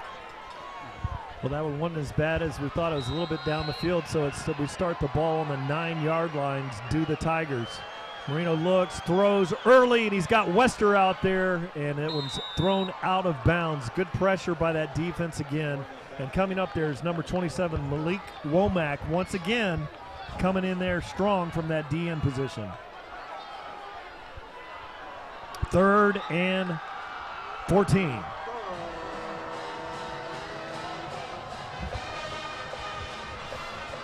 All right, Wester is coming into the huddle back there, actually talking to Marino with a play. anytime you see the coaching staff talking to a player on the sideline for that length, that might be a play designed for Jonte Wester coming out of this. They need to get up to the line of scrimmage. Coby Mays out wide. Jones in the backfield. Butler in motion. And he's looking, throws the middle screen. It slipped out of his hand. And making a great catch there, turning it up the field. And that is going to be balls out, picked up. And Coby Mays eventually ended up with the ball. I thought the ball came out there from Johnny Jones' hands before he was down. But the ball is spotted after about a 5-yard gain on the play, still short of the first down. Marino had the ball slip out of his hand when he was going for the middle screen, was able to connect it and make the connection there, but that disruption in timing made it impossible for Johnny Jones to turn the corner. Derek Marino is going to kick this one. Rodney Roseboro back to receive. Low kick, returnable. And great tackle. And the ball is going to be spotted in 39. Guys, that was John Wester with a fine tackle. I mean, that was a good job. But, once again, they've got excellent field position. And it kind of reminds me of last week, how we were able to take advantage of bad field position and pick up a lot of points off of that. But we don't really have enough time to do what we need to do if we don't get a turnover, unfortunately.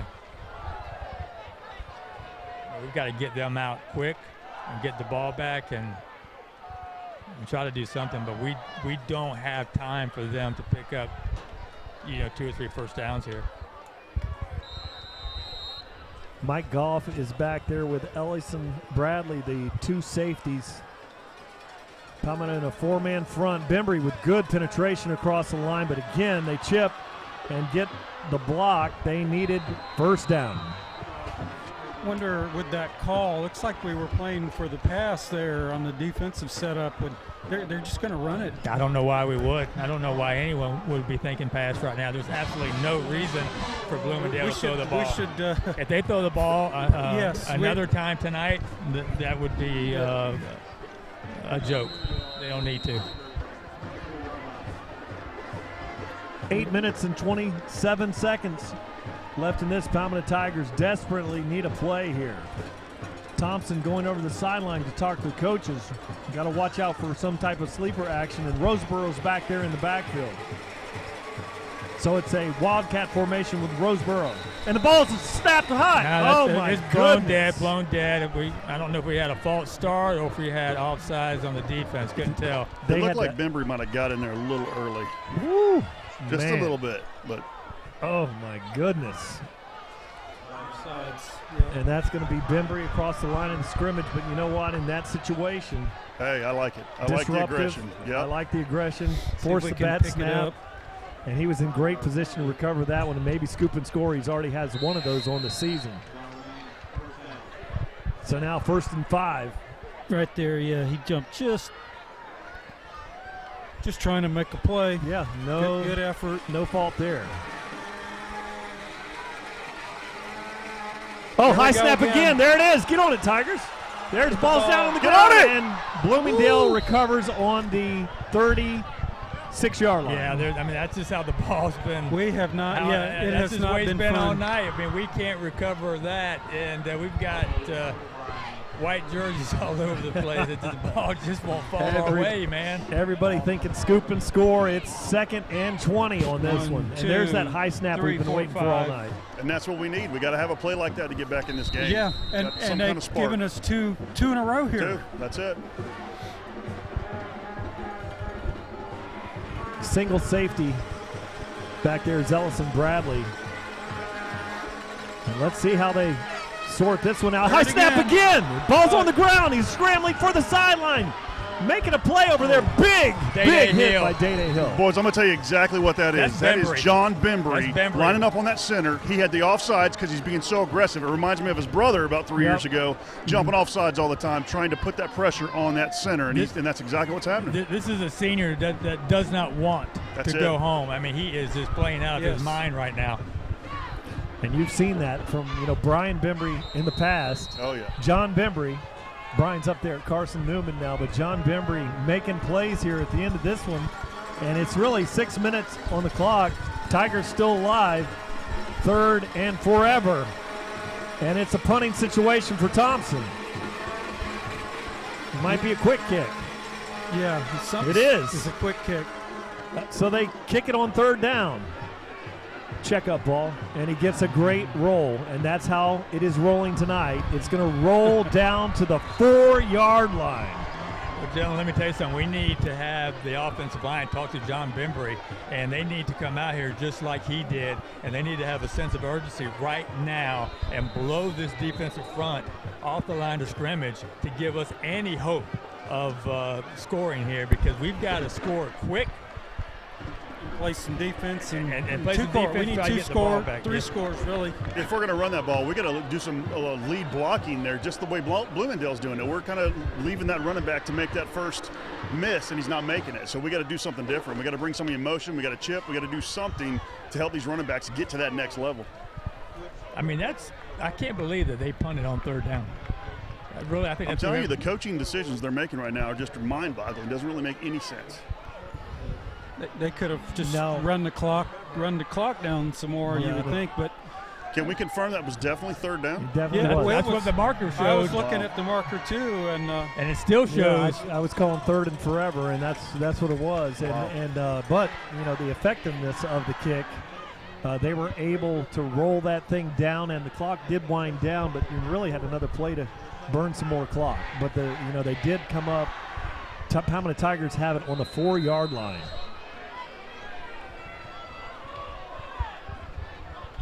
They're coming. Marino looks. Get rid of it, Anthony. Throws it early. Make a play out there. Coby Mays can't make the play. Great defensive coverage over there. Number 13 back there. Yeah, Anthony just cannot. He can't set and throw. They're on him so quickly. We're just not able to, watch to him. block anyone. He's throwing off his back foot. And Jalen Jackson comes up with a big pass break up there. Anthony looking for the 50-50 ball. And, I don't think Coby Mays has caught a pass tonight. He's been shut out, yes. He's been open. We just can't get it to him. I mean, poor Anthony doesn't have time enough to do anything. Curtis Thomas out here wide, along with Jonte Wester. Marino looks, no time, throws it out there, takes a big hit. Hustling down there, trying to make a play is a Dravian Butler, but no chance for Anthony Marino, and he's been hit on that. Anthony's down. Looks like he got hit very high up in the clavicle or in the shoulder area. Yeah, he got blitzed from the right side, right here. And Malik Womack, and he nailed him. 27, coming up there and applying a big hit. Catching him on Marino. The blind side. So that brings up a 3rd and 10. He's getting up from the 4-yard line. Problem is he's going to have to come off on this play. Interesting. Alejandro Montt checks in at the receiver, number 25, senior. You're going to have to put LaJonte Wester behind center here and bring in. And we saw what he did with Venice last year. Yeah. Maybe there's some magic there. Anthony has been pounded all night. He's such a tough young man. I hate to see this. Hopefully he can bounce back. He's going to have to come off. I know he doesn't want to come off for one play, but he took a heck of a hit there. Yeah, from the blind side. Believe it or not, with this situation at this field position, it may be 2-down territory. I agree, Brian. And one thing that you see from Jonte Wester, if you're going to bring that much pressure, all he needs is a small crease, and we've seen him take quarterback draws 40, 50, 70 yards. Well, we need to get past the 14 to move these chains. Just needs a block. Wester looks, runs, steps up. He's got an edge. Look out! He's at the 20, the 30, the 40, the 50. 40. Good. And they are running and with him, and he's down at the oh my goodness, just 6-yard line. Wow! Just like when we put him in at Venice. And no flags. No flags. Jonte Wester, good angles there. The defensive backs were able to have the angles there, and they are also extremely fast. Jonte will not get caught in a foot race, but they did have good pursuit angles. But what a huge play for the Palmetto Tigers. 6 minutes on the clock. Yeah. Wester breaking to the left and then cutting back to the right, and it was home. Guys, I got to tell you see Anthony Marino coming back in, but, man, I think you give it back to Jonte. Yeah, let him go. Let him finish it and let Anthony get ready to.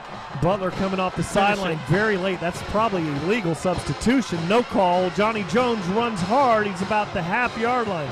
Got away with one there as Butler came off the sideline, never in the formation. We got to hurry up and score right here. We have no time. Now a flag is thrown after the play. Let's hope it's not on the Palmetto Tigers. It's the clock's running. I saw a flag out there. They picked it up. They picked it up. Marino, Johnny Jones in the backfield. Hands it to Johnny Jones, running hard. That is 6. Yes. There you go. We have a flag on the on this opposite side of the field. I believe something with, or maybe it was a mouthpiece, but I see Coby Mays and the DB were locked up. I don't know who the call is going to be on. Here we go. Touchdown. All right, so it was on. It was on them, so we're going to have an opportunity for an onside kick here, guys. All right, we're going to have to. You know, 5 minutes and 31 seconds because of the 15-yard penalty. They're going to assess that on the kickoff. This could get very interesting. Guys, you'll recall 2 years ago, there was a big discussion about Anthony Marino versus Jonte Wester at quarterback. And if nothing's working, obviously that sparks something. The kid can make a move at quarterback. It's just one more player on the field. Maybe we get a little wildcat back in here again and get him the ball back. How far? He went 90-something yards on that play. We were backed up on like the 4-yard line. All the way to the 1. To the 1, so 90-something.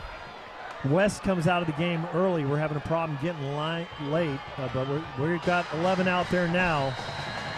Braden Nickel, very important snap here. It's back to Anthony Marino. Spots good, kicks up. Oh, no, it is good. Very close to the right upright, but Palmetto Tigers now trail 14-7, 5 minutes, 31 seconds on the clock. Well, here's the plan, guys.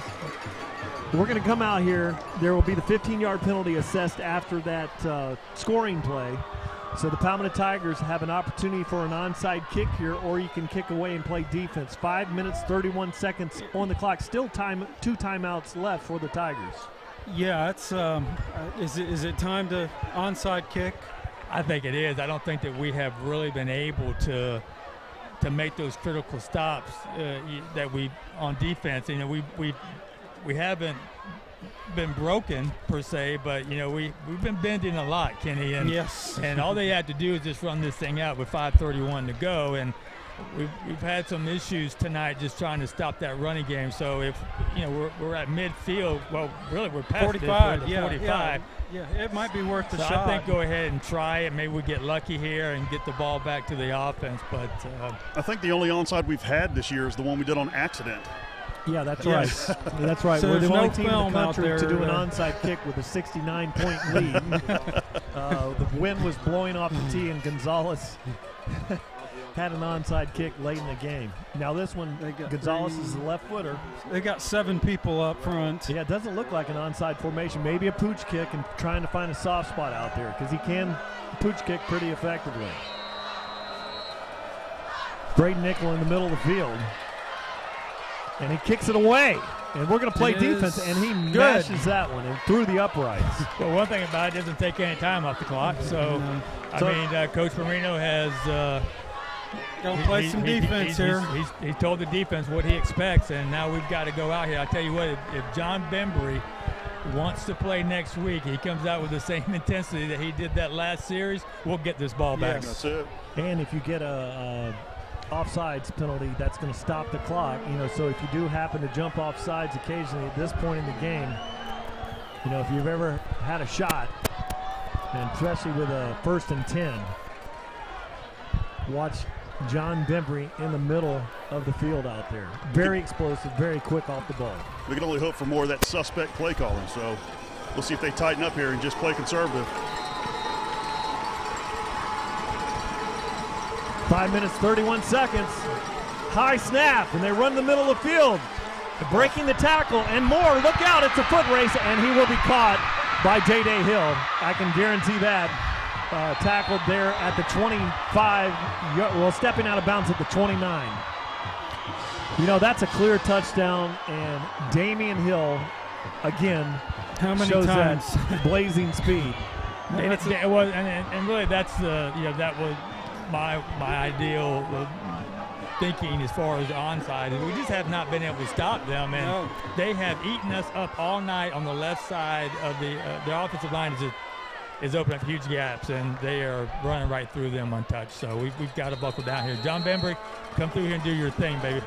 And a lot of confidence here. They put in John Catala as a quarterback. We've seen him from this position. He's a defensive back. He's the holder on extra points and field goals.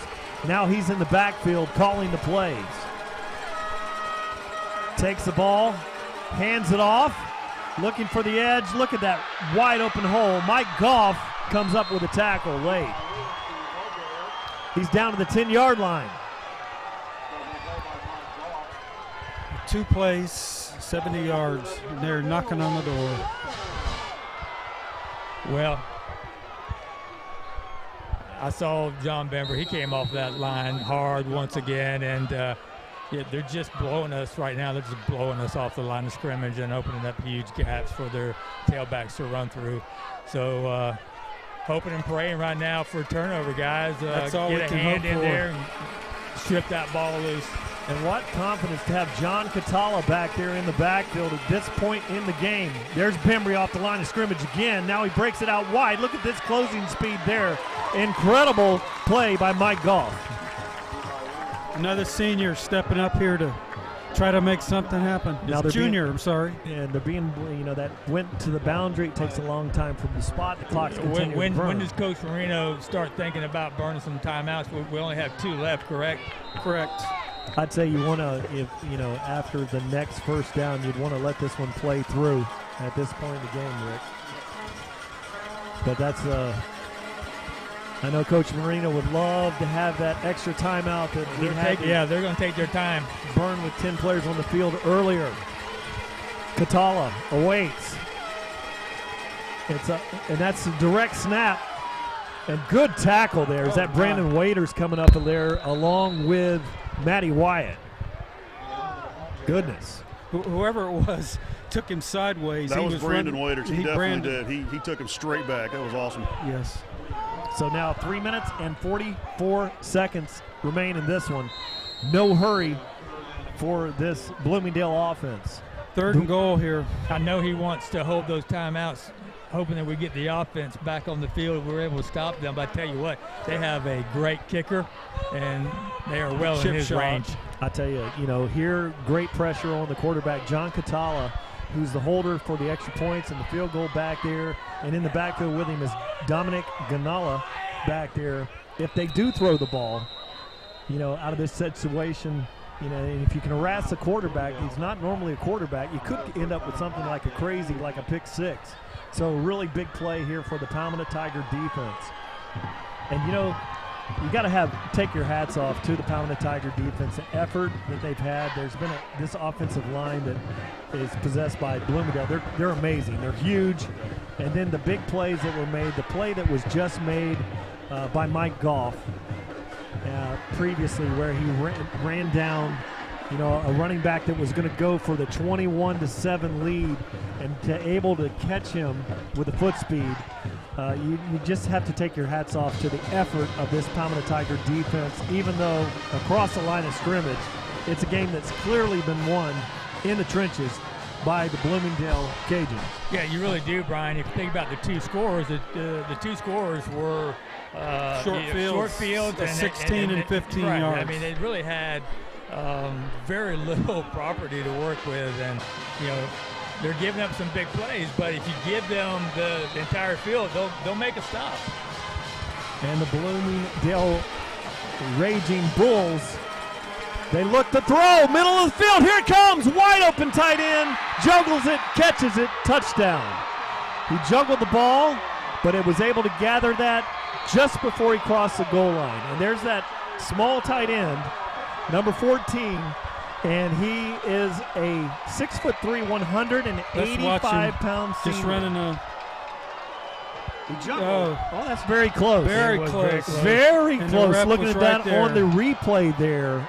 Very, very close. I'll tell you this, Coach Cucci called that play before the defense went back onto the field, and he made he threw a little signal out to the DBs, basically like a lob pass, and they just were not in coverage. And unfortunately, they may have gotten away with a bobbled pass there, but they get the call.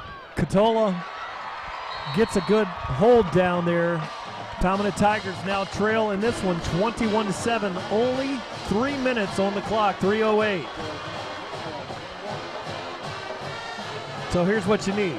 You need to come out here. You need to put a quick 7 on the board, and then you need to go with the onside kick. So what you want to see out of this first possession is you need the Tigers to come out and score very quickly. Still, both teams with 2 timeouts left.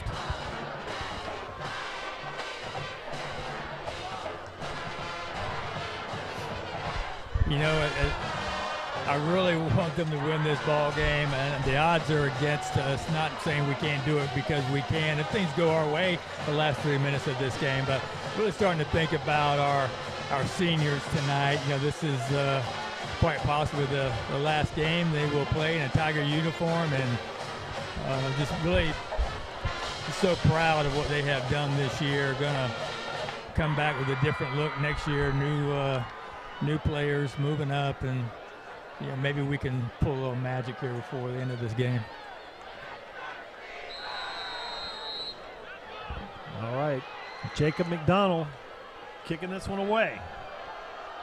It's a high, long kick, and it's into the end zone once again. And so Palmetto Tigers will start out. This could be the last possession of the season here for the Tigers. Will start out on the 20-yard line. Tom, what now on the sideline? What are you seeing out of the young men down on the sideline? What's the intensity level look like down there? Well, they look focused. Coach Marino's out there with them. He's upbeat. He's clapping. He's trying to get them motivated. This game is far from over. We're down by 2 touchdowns, 3 minutes, but we've shown that we can score quickly over the course of this season. We scored with a minute and a half left last week. Right before the first half ended. So we definitely have the players on the field. If he can get the ball to Jonte or Coby on the side, we can definitely strike fast here. All right, Corian is in the backfield with Marino. Good block by Corian Brown. Good route by Coby Mays. He takes it down the sideline, gets out of bounds at the 37-yard line. Well, it stops on the first down. Yes. Just got to get back to the line quickly, and good job by Anthony and Coby on that play. They were definitely on the same page there. He had time to throw the ball. Great pass protection, yep. Yep, A.J. Moss out there in coverage. He's done a fantastic job covering the Palmetto High receivers this evening. Marino looks. Got to get rid of it. Anthony steps up, rolling to the right. Looking, cuts in the middle of the field, and he goes for about a 2-yard gain. So now clock is 2 minutes and 35 seconds. 2:35 on the clock. It's running. Coby Mays out here wide. Butler in the slot. Corian Brown in the backfield. Big second down here. Marino looks, throws, got a receiver. Wide open out there is Jonte Wester at the 50-yard line. Stops the clock. First down. Yeah, good job here. This is what we were looking for all night. Just hasn't happened. We got 2:19 left in the ball game, so hey, if we can pick up a quick score and then come back and try an onside. They're playing back. Marino looks, got good protection, wide open receiver. Curtis Thomas dots the feet on the sideline. He's at the 41-yard line. He's going to be about half a yard short. No doubt, Ken. They are playing back. They're giving us that short pass because they want us to eat up as much time as we possibly can. But if we can just continue to make those plays, get out of bounds, at least save enough time to kick it away. Not actually a bad place to run here. Marino takes it, hands the ball off. Corian Brown, he's got it.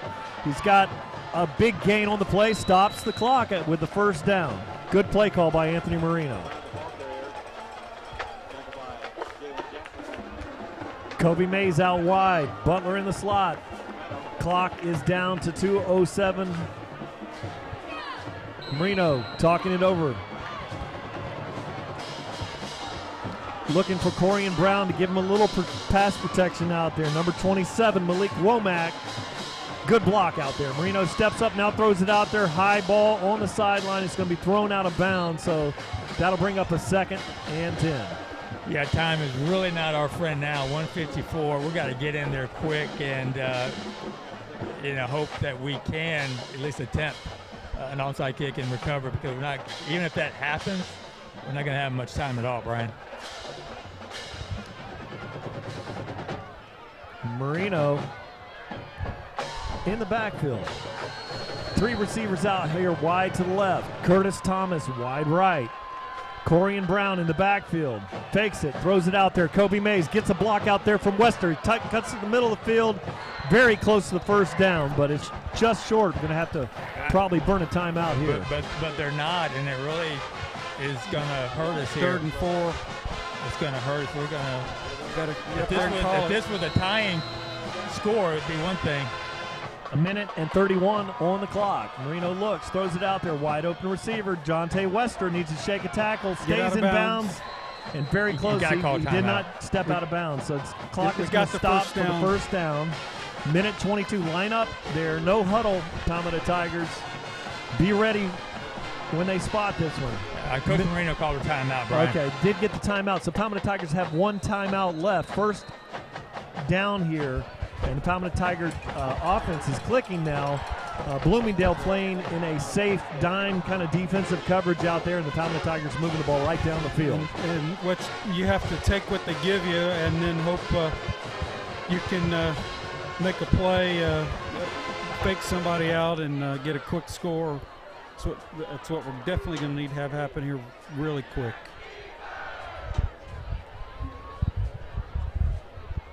One minute, 22 seconds on the clock. Palmetto Tigers trailing this one 21-7 tonight on an extremely impressive defensive effort by the Bloomingdale Raging Bulls. Tonight, their defense has played lights out versus this electric offense of the Palmetto Tigers. But Palmetto Tigers still have an outside shot in this one, Rick. I truly believe that. I mean, if we can get in this end zone, we can score, and just give us a chance, give us an opportunity to try to get the ball back. You never know what can happen. We have seen stranger things than this in football. We just got to get in the end zone now.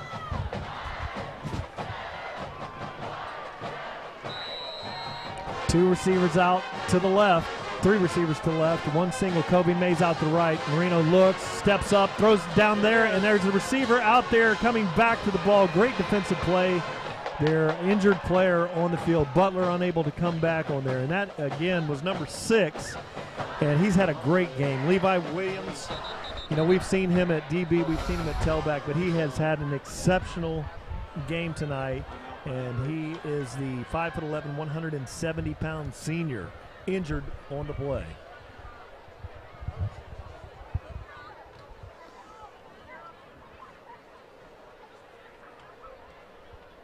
So hopefully that young man's going to be okay. He's getting up, so that's a good sign.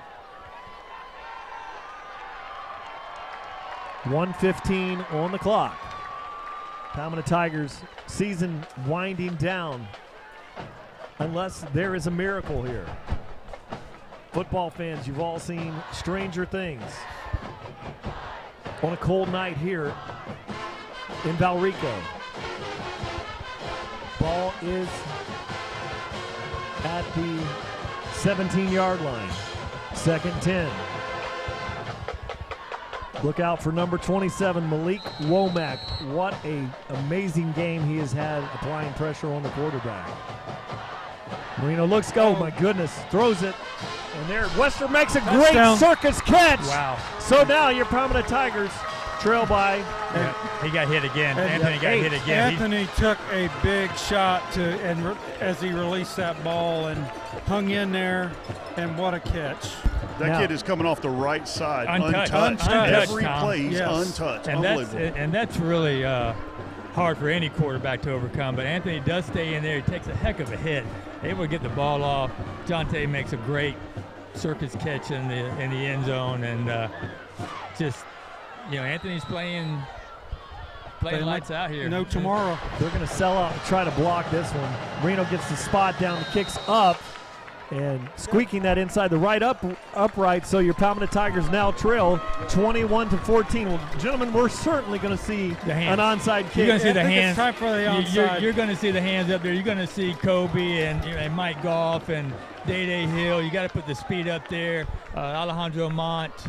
We've got to do whatever we can to try to recover this ball. We've 1:11 left in this ball game. We got one timeout left. Once again, it's not over. I'd put old John Bembry in there too to just bull rush, just run right through somebody. I'm with you on that. Right I think that we underestimate the effectiveness of a big lineman in there coming at you when you got the ball in your hand. Matty Wyatt, John Bembry. Yeah, you could do that one kick that you roll very slowly toward the line of scrimmage and have the kicker, guys blow out the defenders and have the kicker recover it. And one thing that we've seen with John Bembry, he's not out there, but his 10-yard split is just about as fast as any back out there. But now this is the big one for the Tigers. Alejandro Mont is going out there late. He's a track guy. Yeah, we've got Reese Lyons. We've got Dante Wester, Coby Mays, Mike Goff. On the other side, you've got Bubba and Johnny Jones, Sajul Hickson. I mean, they've got all the hands out there. Now, Reese Lyons is on the far sideline. You're looking for that high hop. Reese Lyons can certainly climb the ladder. This is going to be the most athletic onside kick ever right here. Did they practice this a lot, Rick? I have never seen them practice this. I don't know that they haven't. I just have never seen them do it. This one's to the far boundary. A lot of time you see them kick to the short side of the field. So Bloomingdale burns a timeout here to sort things out. And really, the Palmetto Tigers, you've got Mike Goff over there, and we have, he has a 40-inch vertical. You have Coby Mays out there. You have Reese Lyons, who leads the team in pass breakup, so we know he can climb the ladder and make things happen. So this comes down to a extremely exciting play here. And then the thing you have to remember, the kicker has to go 10 yards before we can get it. That's the one thing. If it doesn't go 10 yards, it's so it's got to go past the 50. It's got to get past the 50. That's correct. And Gonzalez, he's a soccer guy, and this is not a normal situation for him. So Robbie's had to work. There he is, Robbie Stevenson on the sideline, showing him where the ball needs to land. So he's just going to kick it over there to his coach on the sideline. Gonzalez kicks it. It's a good one. There's that high hop, and he fields it cleanly there. A big play there made by number 7, and that's Rodney Roseborough, who had a huge game tonight, and that is a big one. Yeah, that was a good job, though. It's a good kick. Good kick. Good job of trying to cover. Took a good hop, and then, you got playmakers on the other side as well. You always hope for that high hop, to get up there and just float up there. But I don't know how you practice making it hop high. It does what it does. It's hard. Pretty good kick for him, though, I would say, on that. That wasn't too bad. Well, we know that they're just going to come down here and try to kneel this thing out. We only got one timeout, but I would say, John Bembry, go ahead and just try to disrupt anything that you can do, right? Some havoc here. Stop the clock. They could decline the penalties, but John Bembry in the middle of the line. Little Greg Schiano back in the day. Remember that? Oh, yes. Yes. Oh, yeah. Take a knee on me if you want to. New York Giants against the Giants. You don't want to encourage young men to bark, the snap count, things like that, but you might be calling some defensive line calls that sound something like. Sounds very similar. Similar to a snap. It's a victory formation here for Bloomingdale. Bembry blows them up. Yeah, I mean, that's we what didn't you call need. that, did we? No, that was clean. He was not offsides, and he got into the back, so it was clean. You got to do a better job of protecting the quarterback. Clock's running. He timed that one perfectly. Clock running down on the Palmetto Tiger season here. Going to go out of this one with a 21-14 loss here. So they're going to have, it is second down. Palmetto with only one time out left in the bag, without a fumble on an exchange here. This one is over. They should have to snap the ball one more time. I say there we go. There's a flag. Let it run down. So, yeah, they will have to snap the ball one more time. That's going to stop the clock. I know we've talked about it a few times, but you can't understate the importance of this band over here. I mean, they have created such an atmosphere, and they have been dynamic when we have the ball playing the way they are. They really are been a factor in this game. Especially when we have the ball right in their area, absolutely. they somehow are playing something. Victory formation. Palmetto Tigers off the line of scrimmage there. Use their timeout. Not going to use the timeout here. Clock is down to 7 seconds. Season winds down. A very disappointing ending on the season for the Palmetto Tigers. Great victory tonight here for Bloomingdale. The band, they strike up the band.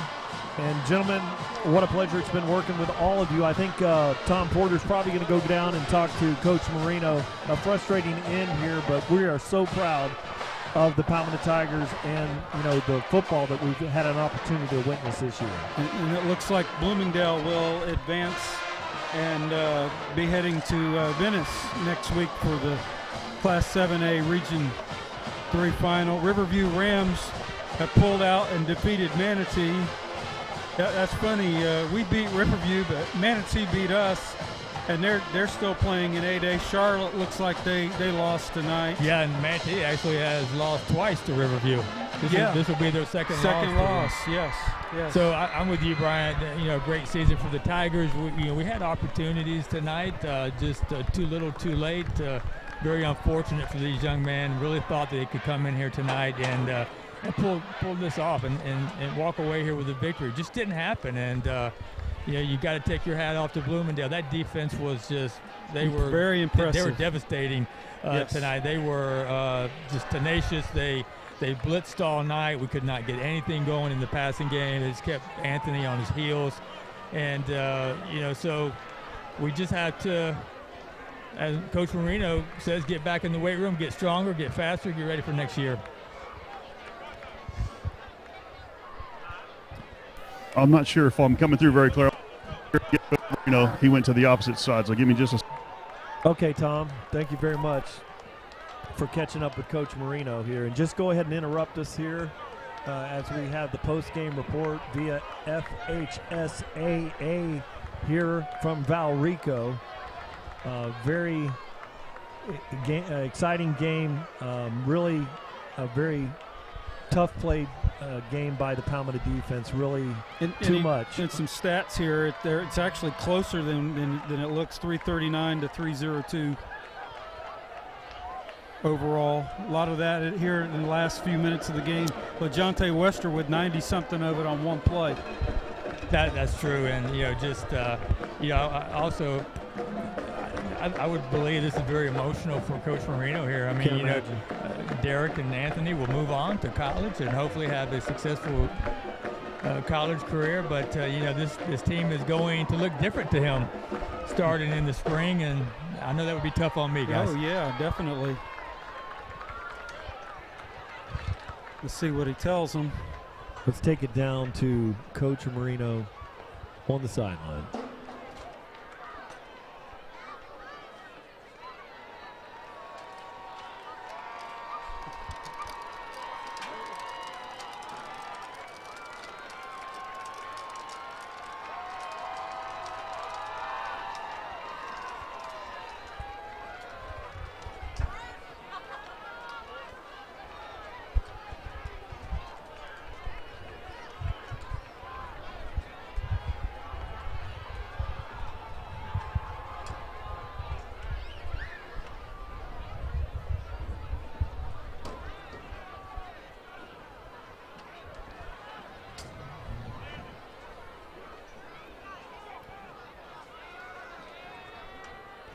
All right, we're having some audio out here on the field, issues with Tom and the sideline. We are so far away from the antenna here in the field tonight from our vantage point high in the stadium. We may get to catch Tom Porter's attention here, but we're just outside of the range of our capabilities. You know, Coach Marino, I've been very proud of the effort of this football team this year. And, you know, talking to those young men, to have two twin sons playing on your team, their senior years, I can't imagine the emotion that is felt by the football team out there. And this year, very impressive. You know, Coach Ty Stolten, the offensive coordinator, so much fun to watch. And Matt Brazelton, the assistant head coach, defensive coordinator, what a great job they've done. Matt has made some significant adjustments on the defensive side of the field this year, and tonight the defense came to play. And our hearts go out to the Palmetto Tigers. You were able to hear statistically, it was closer in the statistics than the game actually was. Palmetto Tigers played tough to the very end. Looked to recover an onside kick to have a chance. All right, we're going to attempt to get Coach Marino to a wired microphone here in just a bit. He's out there with Anthony Marino. I'm going to jump down to the field and leave it with I'm going to leave it with Rick and Ken here and see if we can get Coach Marino up in the stands.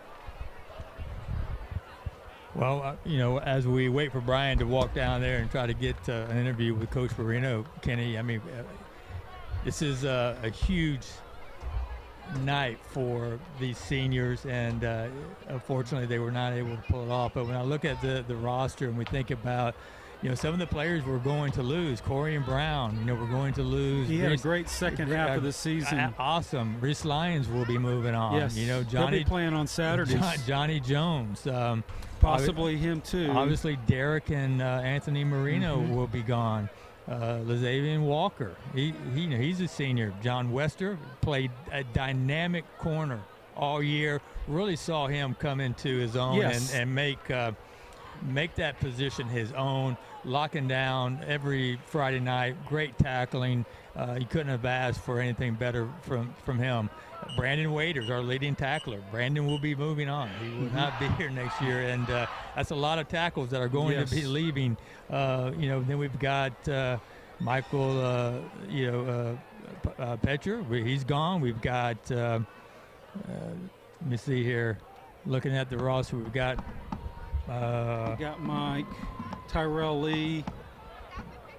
Yeah, John Bembry, another big loss. You know, John had that devastating knee injury last year, and he bounces back and has a great season for the Tigers. So Sam Pasco, he's gone. So just a lot of seniors that will be moving on, that won't put on the Tiger uniform any longer. I know it's a very emotional time for them when you're leaving high school, and even though you're looking forward to a college career, this has been really, you know, a great time in their life, and something that they will always remember, and the friendships and just the blood, sweat, and tears they put into this organization, trying to make them a contender, and they've done an outstanding job doing that.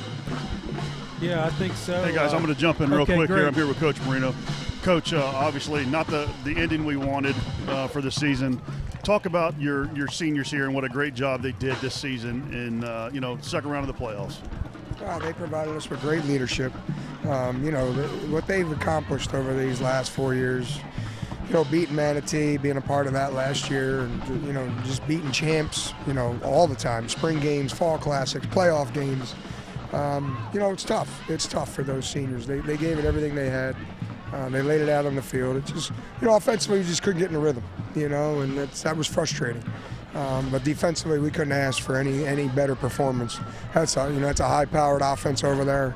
They got a lot of weapons, and the way our defense played was outstanding. And like I said, offensively, we just couldn't get it going. We're just missing, you know, an overthrow here, a drop there, a slip here, a bad snap. I mean, just things that just kill you. Penalties. You know, we just did not play a good, clean, efficient game offensively. I tell you, it seems like all season the offense was playing well, the defense was struggling. You guys made those adjustments, and tonight when the offense was struggling, like you said, the defense really stepped up, and a lot of that's got to do with that senior leadership. I saw you embracing your son over here, both of you with tears in your eyes. What do you say to these kids, you know, their last game as seniors, and especially this team, this group that's been together since freshmen, that undefeated freshman team 4 years ago, you know, staying together and you keeping the kids together? That's a big part of football that we don't see very much anymore. What do you say to those kids, you know, their last football game tonight? Well, it's a family culture, you know, and that was the pregame speech. You know, family and fight, and that's really what we've done every game, every week, every year.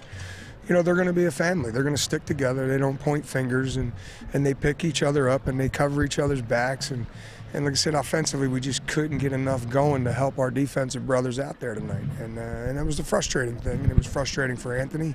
He wasn't as sharp as he usually is. And, like I said, it just was a myriad of things that just did not go right for us offensively. And but again, you appreciate the togetherness they have, the way they bought in and committed to our program. Those are all things that are going to carry with them for the rest of their lives. They've learned some valuable lessons about persistence and perseverance, and at the end of the day, that's what it's all about. We're in the business of educating kids, and so they learned a lot of lessons throughout their 4 years, and I just couldn't be more proud of them and the way they embodied our program.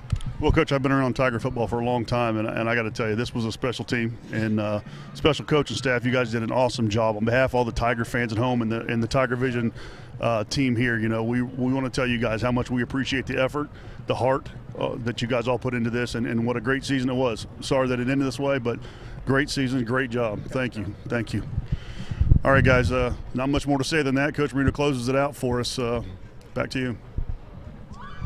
All right, Tiger fans, there's not much more to say. We have come to the end of another season. Kenny, looking down there on the field, a lot of emotion, a lot of seniors that are upset, not only about the loss, but just the fact that they know this was their last time playing in a Tiger uniform, and just the friendships that they have made, and knowing that this is coming to an end. I know it's a very difficult time, and we wish all the seniors the best, and for a very successful college career, no matter where they go, no matter what they do, just being successful in life. And I think Coach Marino has always been that type of coach where he preaches that every day during practice. This is not just about football. This is about life. It's about life. It's about learning experiences. It's about making adjustments. It's what we have to do